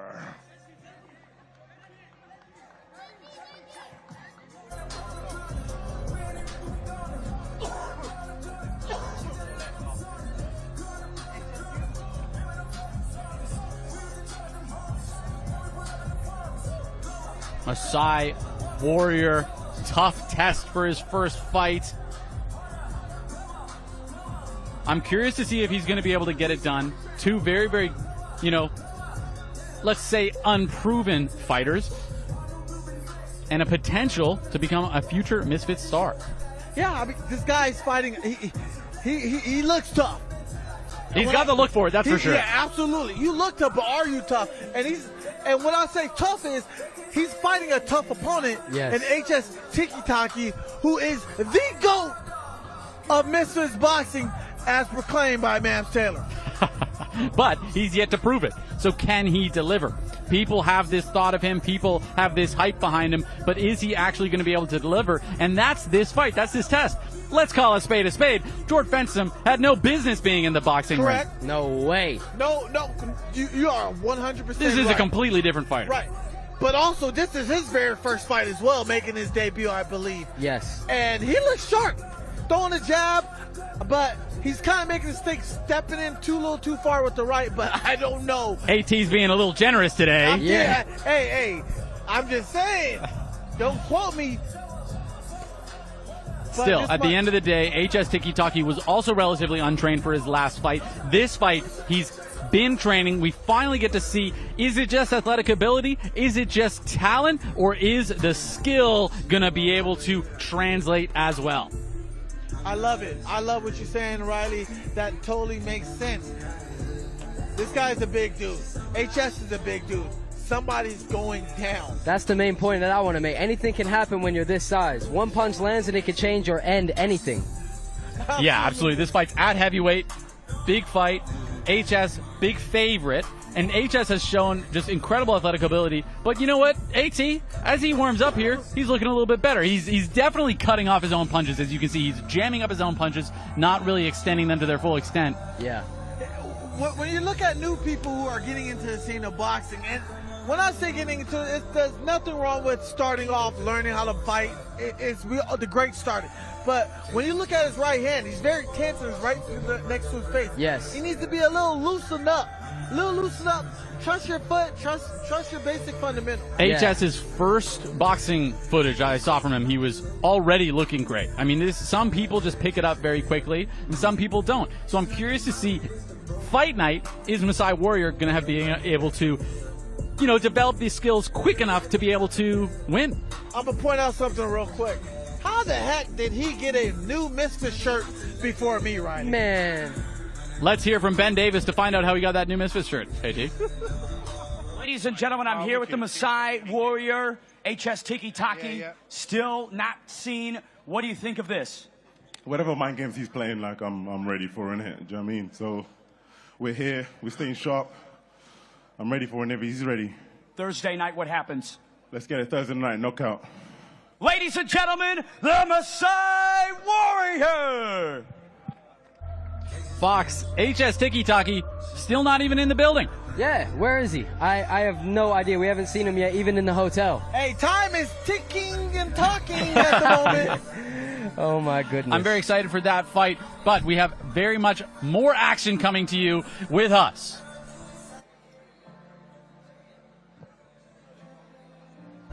Huss, not quite ready yet, but we're ready to keep things going. Absolutely. HS Tiki-Taki, he's not here. I'm very curious to see, does he just not care? Is it an attitude thing? Why isn't he taking part? Who knows? Honestly, I think it's very unprofessional not showing up for your media workouts, but we don't know what's going on. Yeah. Maybe he had a natural disaster. Maybe he's scared of the A Masai Warrior. Natural disaster. Look, HS, if you ain't gonna show up, I'ma show up and show out as a replacement if he doesn't show Oh, up. man. He ready to fight a heavyweight by the way. AT, if you go in there against Masai Warrior, that's going to be a problem. I'm 205 pounds right No now. kidding. Hey, don't stop me, Fox. Don't stop me. All right, in fact, hold we're going back. to throw to Huss. Maybe AT's going to do the live workout himself.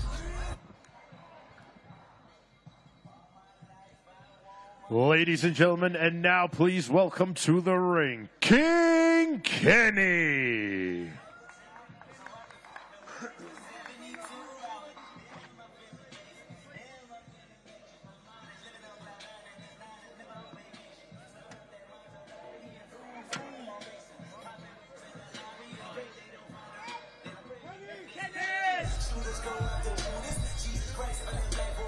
All right, here we are with the one and only King Kenny.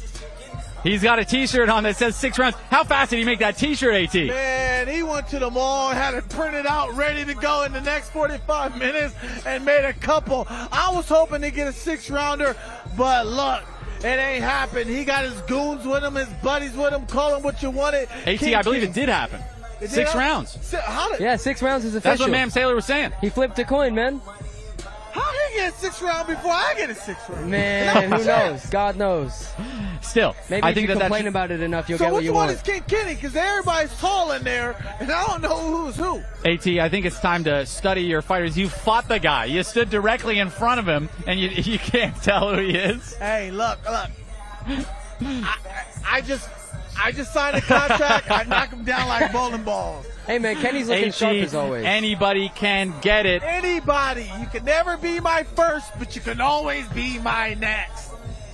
Still, I think that when we talk about the 6 rounds, it shows just the preparation from King Kenny. This is a guy that has taken all the toughest fights, as we just said yourself, AT, but he's also had the great cardio, the great fitness, and the great preparation. Salt Poppy, on the other hand, has faded in fights. He's had trouble with his cardio, so clearly the advantage goes to King Kenny for 6 rounds. Yes, I like the way King Kenny fights.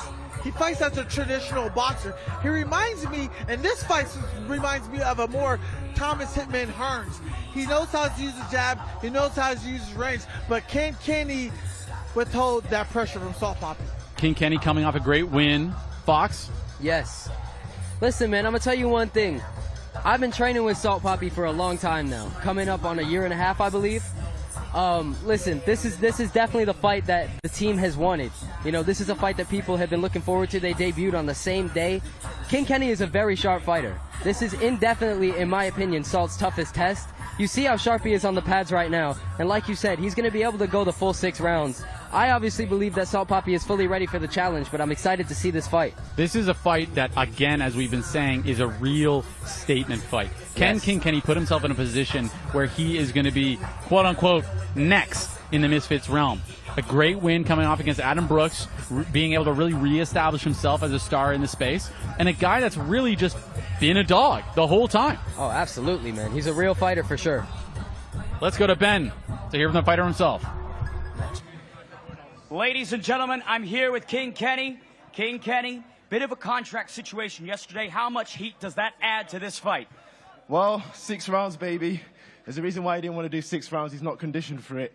He tried changing it during the camp. It didn't happen. He tried it again on fight week. It's not happening. It's not even going to go the distance, but it's the principle. Is there bad blood now?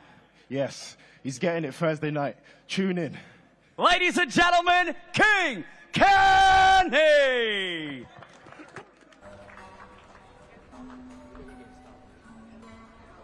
And now, ladies and gentlemen, please welcome to the ring, Super Salt Poppy.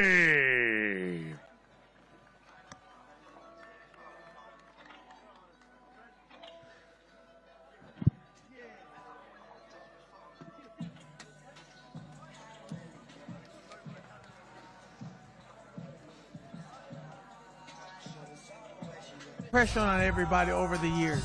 From his first debut on Showstar to now, body transformation, that is definitely what you can say. That's a hard worker, guys. Can I point something out to you boys? What stance is Salt Poppy boxing in right now, Roundhouse? Orthodox. Yes. So Bit of a different voice for me there. So he went orthodox this game. Might have, might not have. Listen, he's added a lot to his game in this camp, man. That's all I'm gonna say, man. Salt is a completely improved fighter on so many levels, and I'm very excited for him to show that to the world. We are getting the inside the camp scoop from Fox the G right now. Indeed.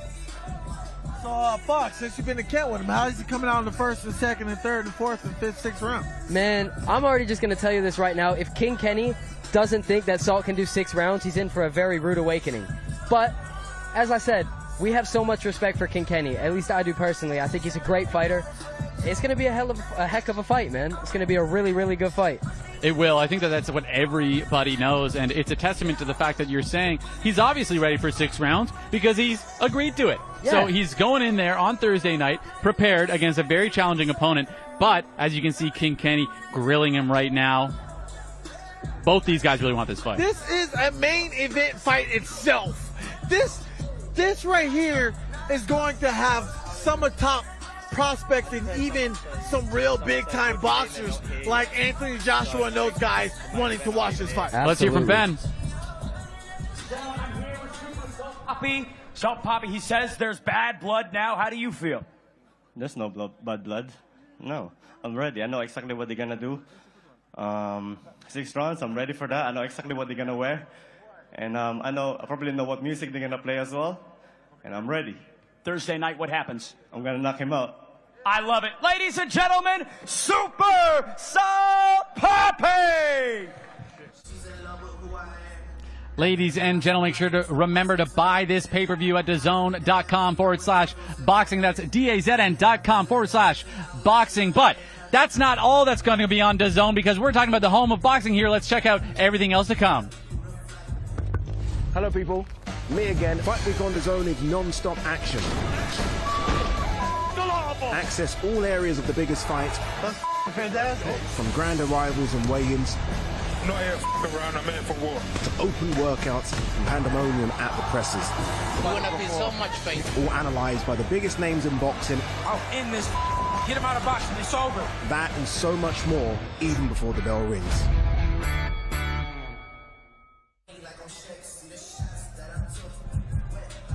7th of December, a triple header. Crocker versus Papadopoulos.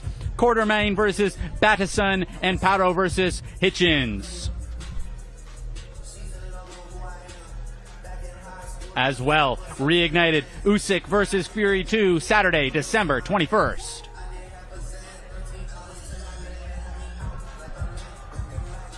And another Fury as Tommy Fury takes on Darren Till in X Series 20, Saturday, January 18th. Big fight.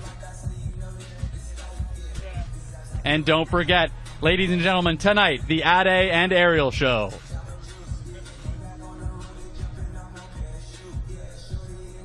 Ladies and gentlemen, Gib versus Slim, the main event, the pay-per-view. I am absolutely buzzing for this fight. I feel like we've all been waiting for this forever. I've been waiting for this since the day they came into the scene. Slim, Gib, KSI, they're going at it. It's going to be a crazy fight, y'all. Slim, an undefeated fighter. Talk to me about the mentality with that. Oh, man, once you're undefeated, there's nothing you want more than to defend that O. He's not going to let anything come in the way of that, but he's got a pressure fighter in Gib coming off of the loss against Jake. He has been unbelievable for the past couple of years. Let's throw to Huss to see from the fighters themselves. And now, ladies and gentlemen, please welcome to the ring, Slim, the Hitman Albaher.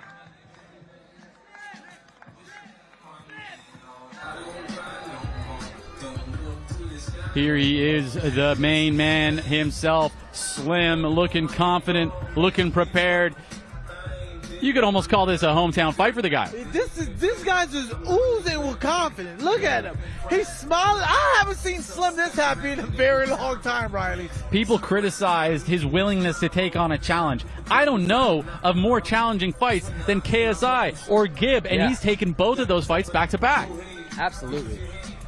No, man, Slim is never the type to back down from a challenge. You know the work that he puts in, and he's been the underdog in almost every fight he's had, and he still gets the job done. That's a great point. AT, talk to me about how Slim's always able to seemingly find the win, even in fights where he may not look like he has the advantage. Really, Salt Poppy is the fight that we're thinking of. Yeah. He's able to get in there and find the win. Well, one thing that's very key to Slim's success is he is very, very patient. And when I say patient, he waits for the right opportunity to take the right shot to finish the fight. And we, the fans, have to be a little patient right now, too, as he puts on his shoes. Man, what's with everybody showing up in their shoes and socks, man? Tie them shoes up. We want to see you box. I want to see people go at it. I want to see people fight. I want to see somebody, or heart break, everything. I want to see it all, Riley. Exactly, but let's talk about the looks of both of these fighters. Gib, volume fighter, pressure fighter. Slim, on the other hand, it's in the name. Slim, tall, slim guy, uses his range effectively, uses his groove effectively, as you can see it right there. He's dancing away, confident, calm, cool, and collected, but a very, very challenging foe in Gib. And AT, is he going to be able to put the fight where he wants it, or is Gib going to be able to?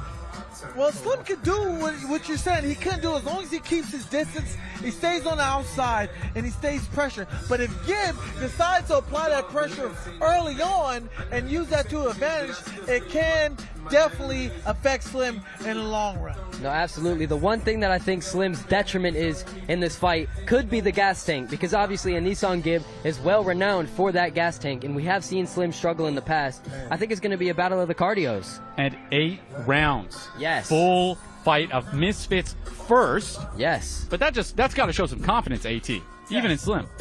I mean, they call him the Slim Reaper.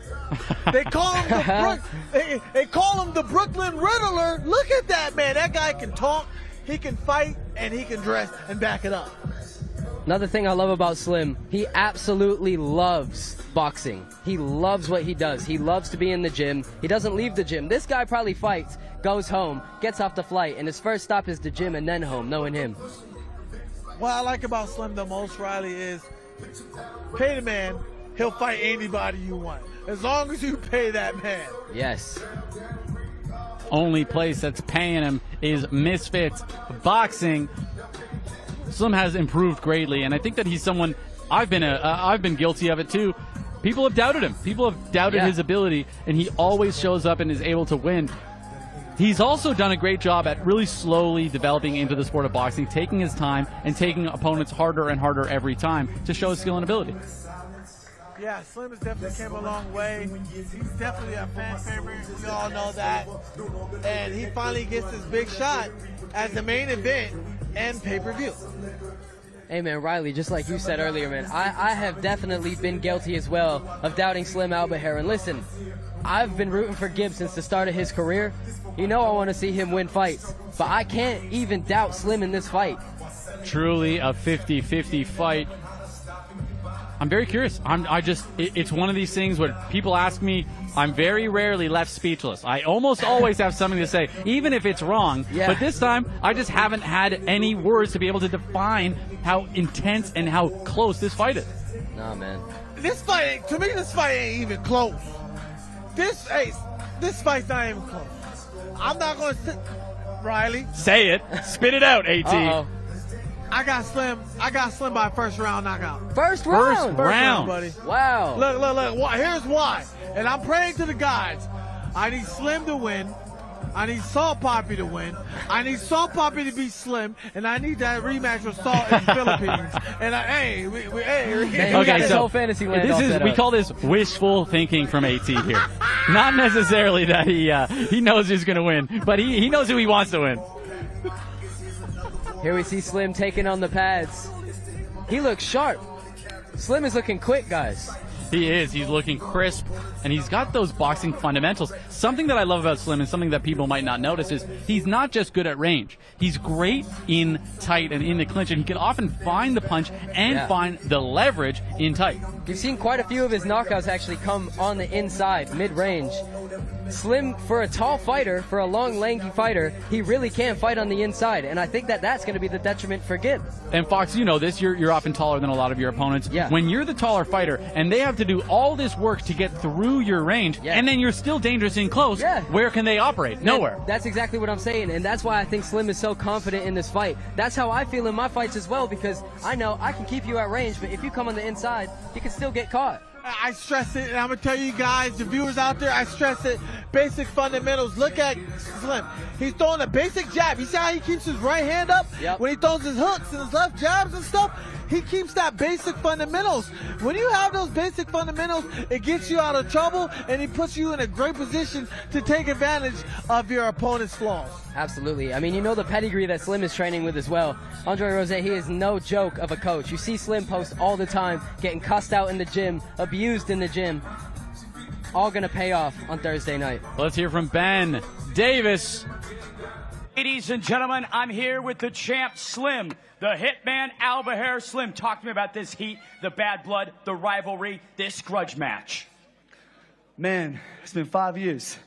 He's been avoiding me for 5 years, and now it's finally happened, bro. This guy has such a big ego. He's so disrespectful to everybody around him. But I'm gonna give him humble pie on Thursday night. I can't wait. Walk me through how this goes down in the main event on Thursday. Man, once he feels my power, a lot of people see me as a skinny, frail guy, but once he feels my power, he's gonna be very scared. I promise you that. I'm gonna knock him out under 3 rounds.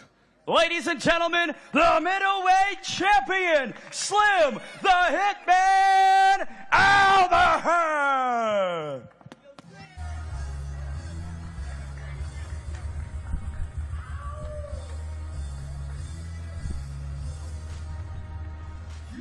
Tonight, the Ade and Ariel, the boxing show. You can tune into that later tonight at 10 p.m. UK, 5 p.m. Eastern.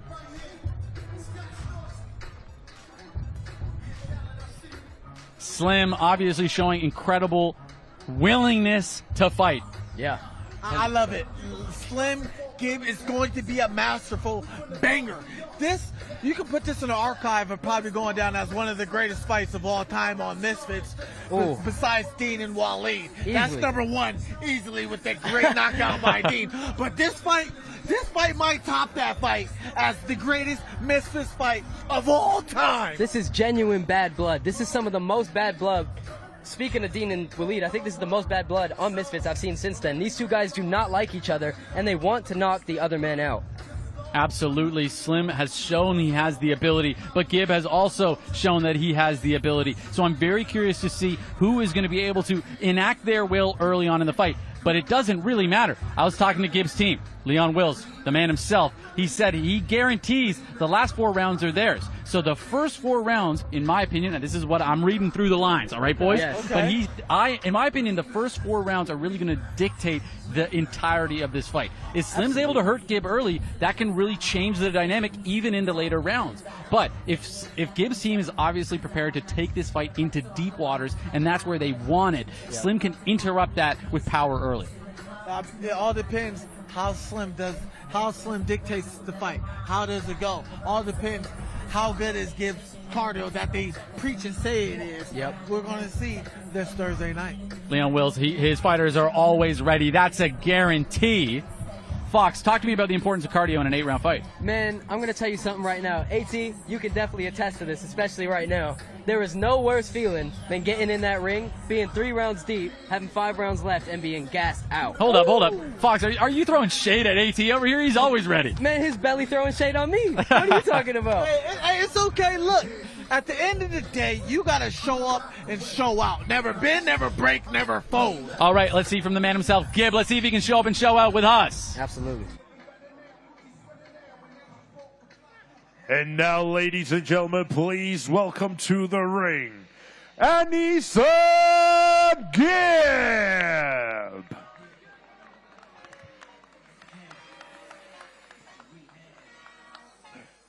What's going on, gentlemen?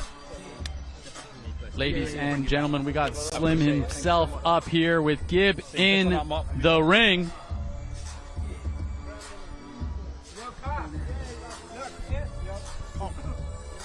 Slim, I've got a gut feeling you might be a little bit biased watching this open workout, but what are you seeing? I'm honest. I'm an honest man, you know.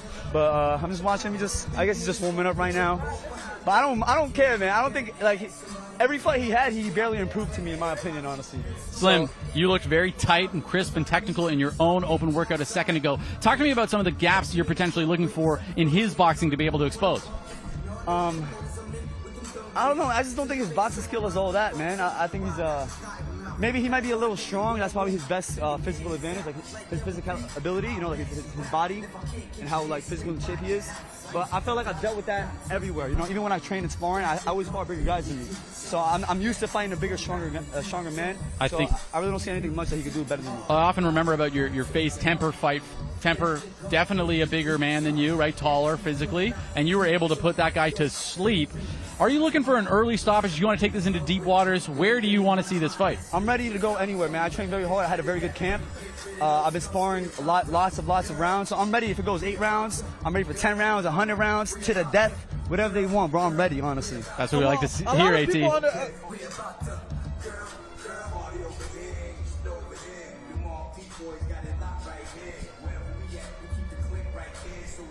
Gib skipping, getting ready here. I wonder if we're going to see him put the mitts on.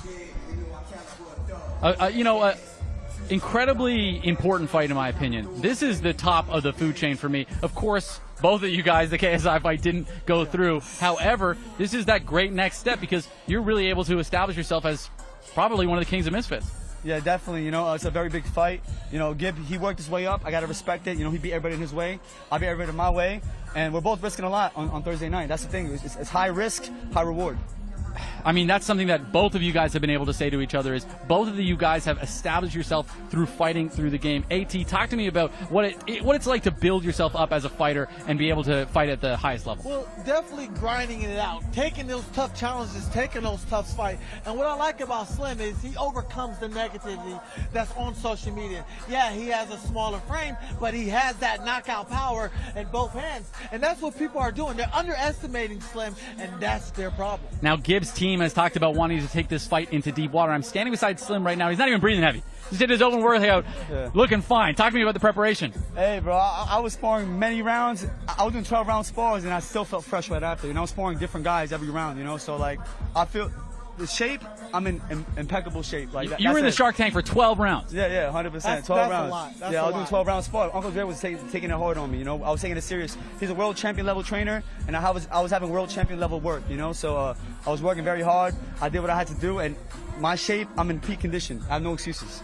That's great to hear. He says no excuses, so we're getting the best out of both of these fighters. Gib doing a nice little warm-up here. Talk to me about what you're seeing here. Obviously, he's doing his push-ups, getting prepped. Gib was looking absolutely ripped so far this week. He's obviously prepared as well. Do you think that's a testament to yourself as a fighter that he's coming in so prepared? I respect it. He works hard. He's not the most skilled guy in the tank, in the Shark Tank, but he's a guy that works hard. And when you work hard, you could beat guys who are more skilled than you. But the thing is, I'm more skilled than him, and I do work hard. So sometimes working hard don't get you far in life, and he's going to learn that Thursday night. No stone unturned for Slim here. I'm very excited. AT, talk to me about this. Obviously, both of these guys, slightly different physiques. You've been a shorter fighter before. What is Gib going to have to be looking for against Slim, who's the taller fighter? Repeat that one more time. I'm just saying, no shade to you, but you're not that tall of a guy. You've fought guys that are taller than you in the past. Slim's the taller fighter here. Gib has to get through that, and you've done it successfully throughout the entirety of your career. Talk to me about some of the strategies that Gib is going to have to use against Slim. For keys to victory for Gib to get on Slim. If I was Gib, my goal would be, hey, I need to put Slim back on the ropes because he's comfortable on the ropes with the high guard. I need to start working it. I need to cut off them angles and trap him in that corner. What Slim needs to do, he needs to stay in the middle of that ring and keep at a distance. Use that jab. Put your left foot outside of his foot, and if he wants to bang, well, we already know the hitman right here. He got that power, them dynamites in the hands that's going to knock that brick house down. Slim, you kind of know the game plan that your opponent has to approach here. Have you guys prepared for that? Yeah, I definitely prepared for it, man. I've been sparring.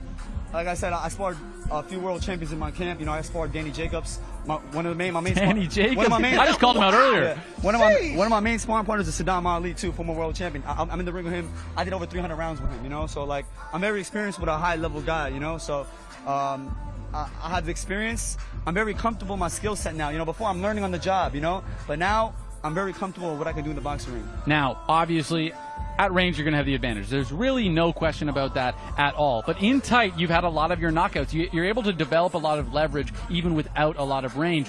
Do you feel a confidence if he's closing the distance on you that you're going to be able to find the shot? 100%. The reason why I got so good fighting on the inside is because a lot of people when I spar always try to put pressure on me, so I never had a chance to use my range. So I learned how to find the inside to earn my respect and hit them with some shots to give me my distance. So I feel like I'm a better inside fighter than outside fighter, which is kind of crazy. In my opinion, Gib is arguably one of the best pressure fighters that we have in the social media scene.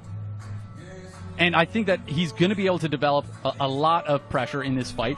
And we were talking earlier that an 8-round fight, his team thinks that they have the advantage late. You obviously think differently. But if that's their strategy, how do you mitigate those early rounds that you're more likely to win, let's say? I think that's a terrible strategy because they know I'm more skilled than him. They know that. Imagine if it was a 4-round fight. That's why they want to make it 8 rounds. And I agreed right away because I want to prove that I'm not just a better short-round fighter, I'm a better long-term fighter too. This is a big statement I'm going to make in the scene because everybody thinks I have a bad gas tank. I'm going to prove it to them. I've been taking this very seriously. All right. Now, I know this is going to be a tougher question, but I want you to name 3 skills that you think that could be dangerous to you from Gib that you're seeing right now. He's thinking because he doesn't have them. Nothing. Well, I would say, I'll throw you one, and you can disagree with me, and that's fine, but I do think that his in and out movement is good. That's what he does best, but it's not even all that good. I think I do it way better than him. And he's very awkward on his feet. I don't think his balance is the best. Once I hit him with some shit, like I see what he's trying to do. Language, everybody. You see what he's doing right now? He's throwing the overhand right because he thinks that's what I'm gonna do. So he's gonna try to counter it and come up to the body. But trust me, I'm a way smarter fighter than these guys give me credit for. So they're gonna find out. We were saying that before AT, that a lot of people have doubted Slim his entire life. Talk to me. Act like Slim's not here. Okay. What does Gib have to do in what you're seeing to be able to get through his skills and ability? He gotta press Slim. Like I told you earlier, he needs to put his back on the ropes, chop him in the corner, and go to work straight to the body. Break the body down and go to the head. This guy got no pop, bro. Honestly, I just don't think he got pop like that. But Slim, let me ask you a question. Yeah. How do you prepare mentally leading up into this fight? Honestly, man, for me, it's another day in the office, man. I know it's a lot of pressure. It's a very big fight. But I've been waiting for this moment for a very long time. I was mentally prepared for KSI in the summer, so I had back-to-back camps. And the boxing ring became my second home now. You know, I'm living in the boxing ring now, so it's like, for me, it's just another day in the office to me. Would you consider yourself a fighter first and a content creator second? You know, people like to say this is the influencer boxing scene, and I'm an influencer boxer, but the way I see it now, I'm a boxer with influence. That's a good line. That's a good line. Thank you very much. Well, let's get Ben in there to hear from Gib himself.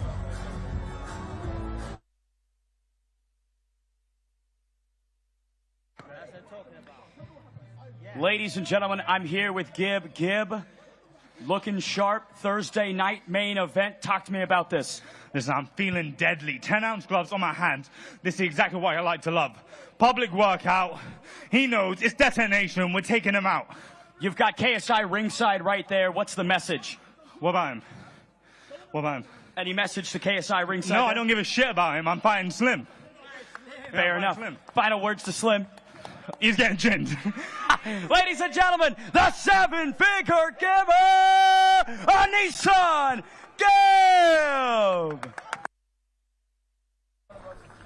Ladies and gentlemen, the Ade and Ariel show. That is live tonight, where they talk everything there is to talk about boxing. Hey everyone, I'm Ariel. And I'm Ade. Introducing the Ariel and Ade Boxing Show.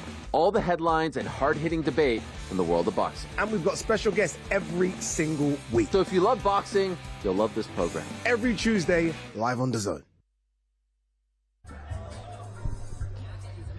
AT. I mean, Slim was very, very confident. It's really difficult to navigate sometimes talking about a fighter's opponent while he's right beside you, because obviously the confidence is oozing out of Slim. I can't wait to hopefully grab a word with Gib himself, because he looks pretty prepared in there as well. Yeah, Gib was pumped.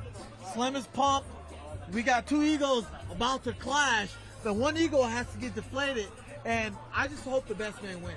That's all. I think that there's no question that the best man will win, because these two are going to fight. KSI in the arena right now, talking, getting ready. Very, very adamant from Leon Wills. I mean, but that's his trainer. That's his coach. Leon Wills, a man of integrity himself, and he's always ready to go. But this just shows how invested KSI, the man behind all of this, is in a fight like this. And when we see that he's invested in it, I'm invested in it. Yeah, I love it when a coach comes to bat for me or his fighters. That just tells you the confidence builds in me. If my coach is confident and he's talking trash and he's defending me, that's going to make me want to have a little confidence and build me up slowly from scratch. It's a very, very challenging fight for me to pick. I'm razor close on it, but I gotta say Slim's confidence is selling me a little bit here. Yes. I've always vouched for Gib. I've always thought he was going to win every single fight, but the confidence is very, very, almost you could say, intoxicating from Slim and his team. Yeah, very true. Very true. I just wish things were handled a little differently, but this is the fight game.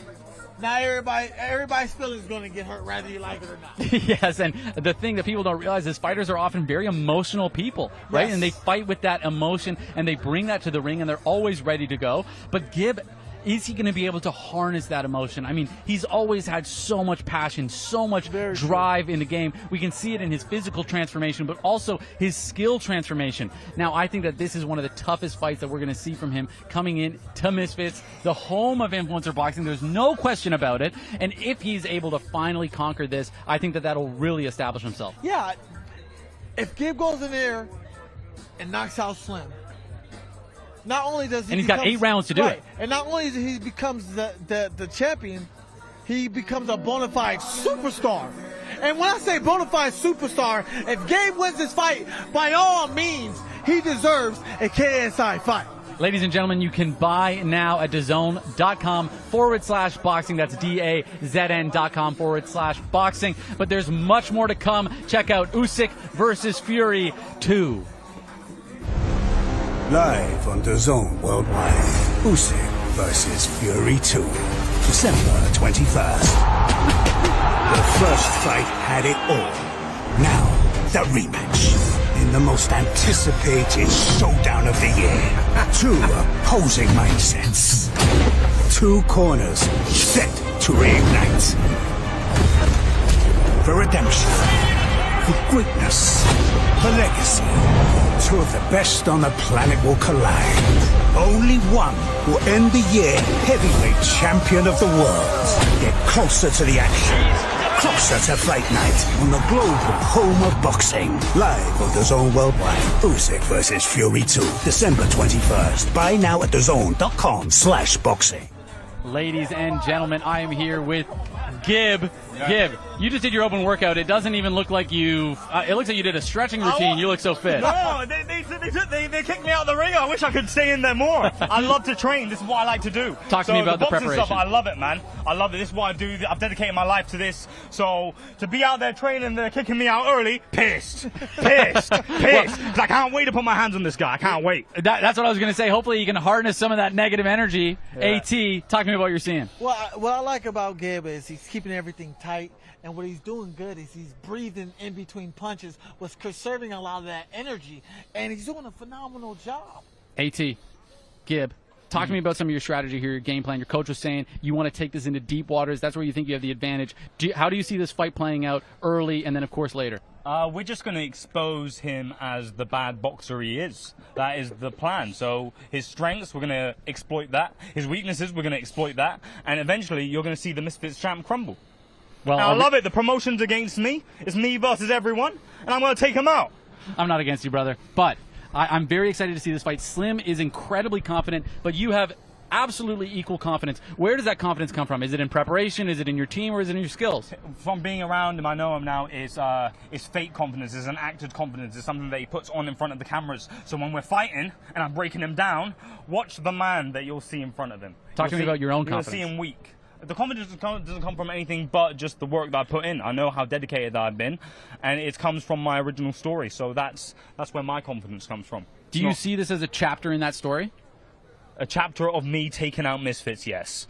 I love it. I think it's going to be interesting because he says he wants to take out Misfits, but he might see himself as the face and build it up even more, which I think would be amazing to see. I'd be absolutely adamant to see that. AT, how are you feeling this energy coming from Gib right now? I love the energy. I love the fact that, like I said earlier, if he goes out there and he knocks out Slim, not only does he becomes champion, he becomes, like I say, a bona fide superstar. Line that KSI fight up next, and that's what I want to see next. This guy is oozing with confidence. Hey, look, like I said earlier, when your coach is oozing with confidence, that's going to give me the confidence because I know I got my team and coach backing up.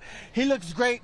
He looks in shape. He looks ready to go. I'm getting pumped up just standing beside him. I mean, the guy's got so much energy. Everybody, make sure to tune in at DAZN.com/boxing. You can buy the pay-per-view right now. And if you haven't, you're incorrect, because Gib and Slim are going to put it on an absolute pleasure. I can't wait to see it. Tune in tomorrow. Don't go anywhere. We're going to be doing the live weigh-in. And then, of course, Thursday, you can see these gentlemen fight. Thank you so much, everybody. Perfect. And now, ladies and gentlemen, brought to you live on the Zone X-Series. Let's see some thunder! Here we go. A clean shot, and it could be lights out. It's the real deal. Hey, he looks like a pro boxer.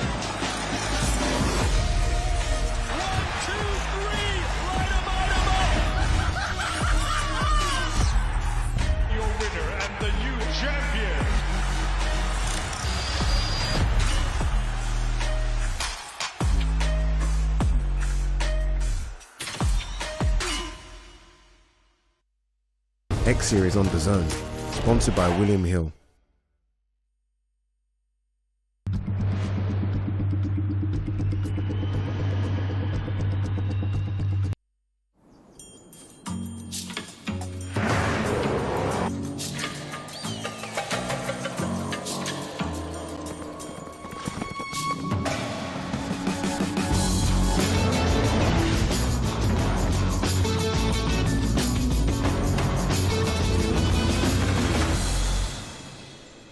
You found it then?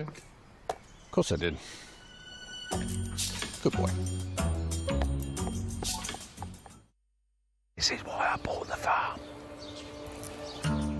This was always my escape. Even when I was playing football and I was in trouble and stuff. It's my therapy. Get back to work.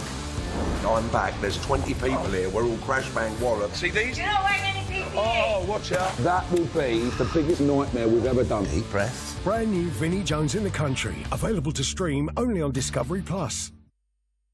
X Series on Dazn, sponsored by William Hill.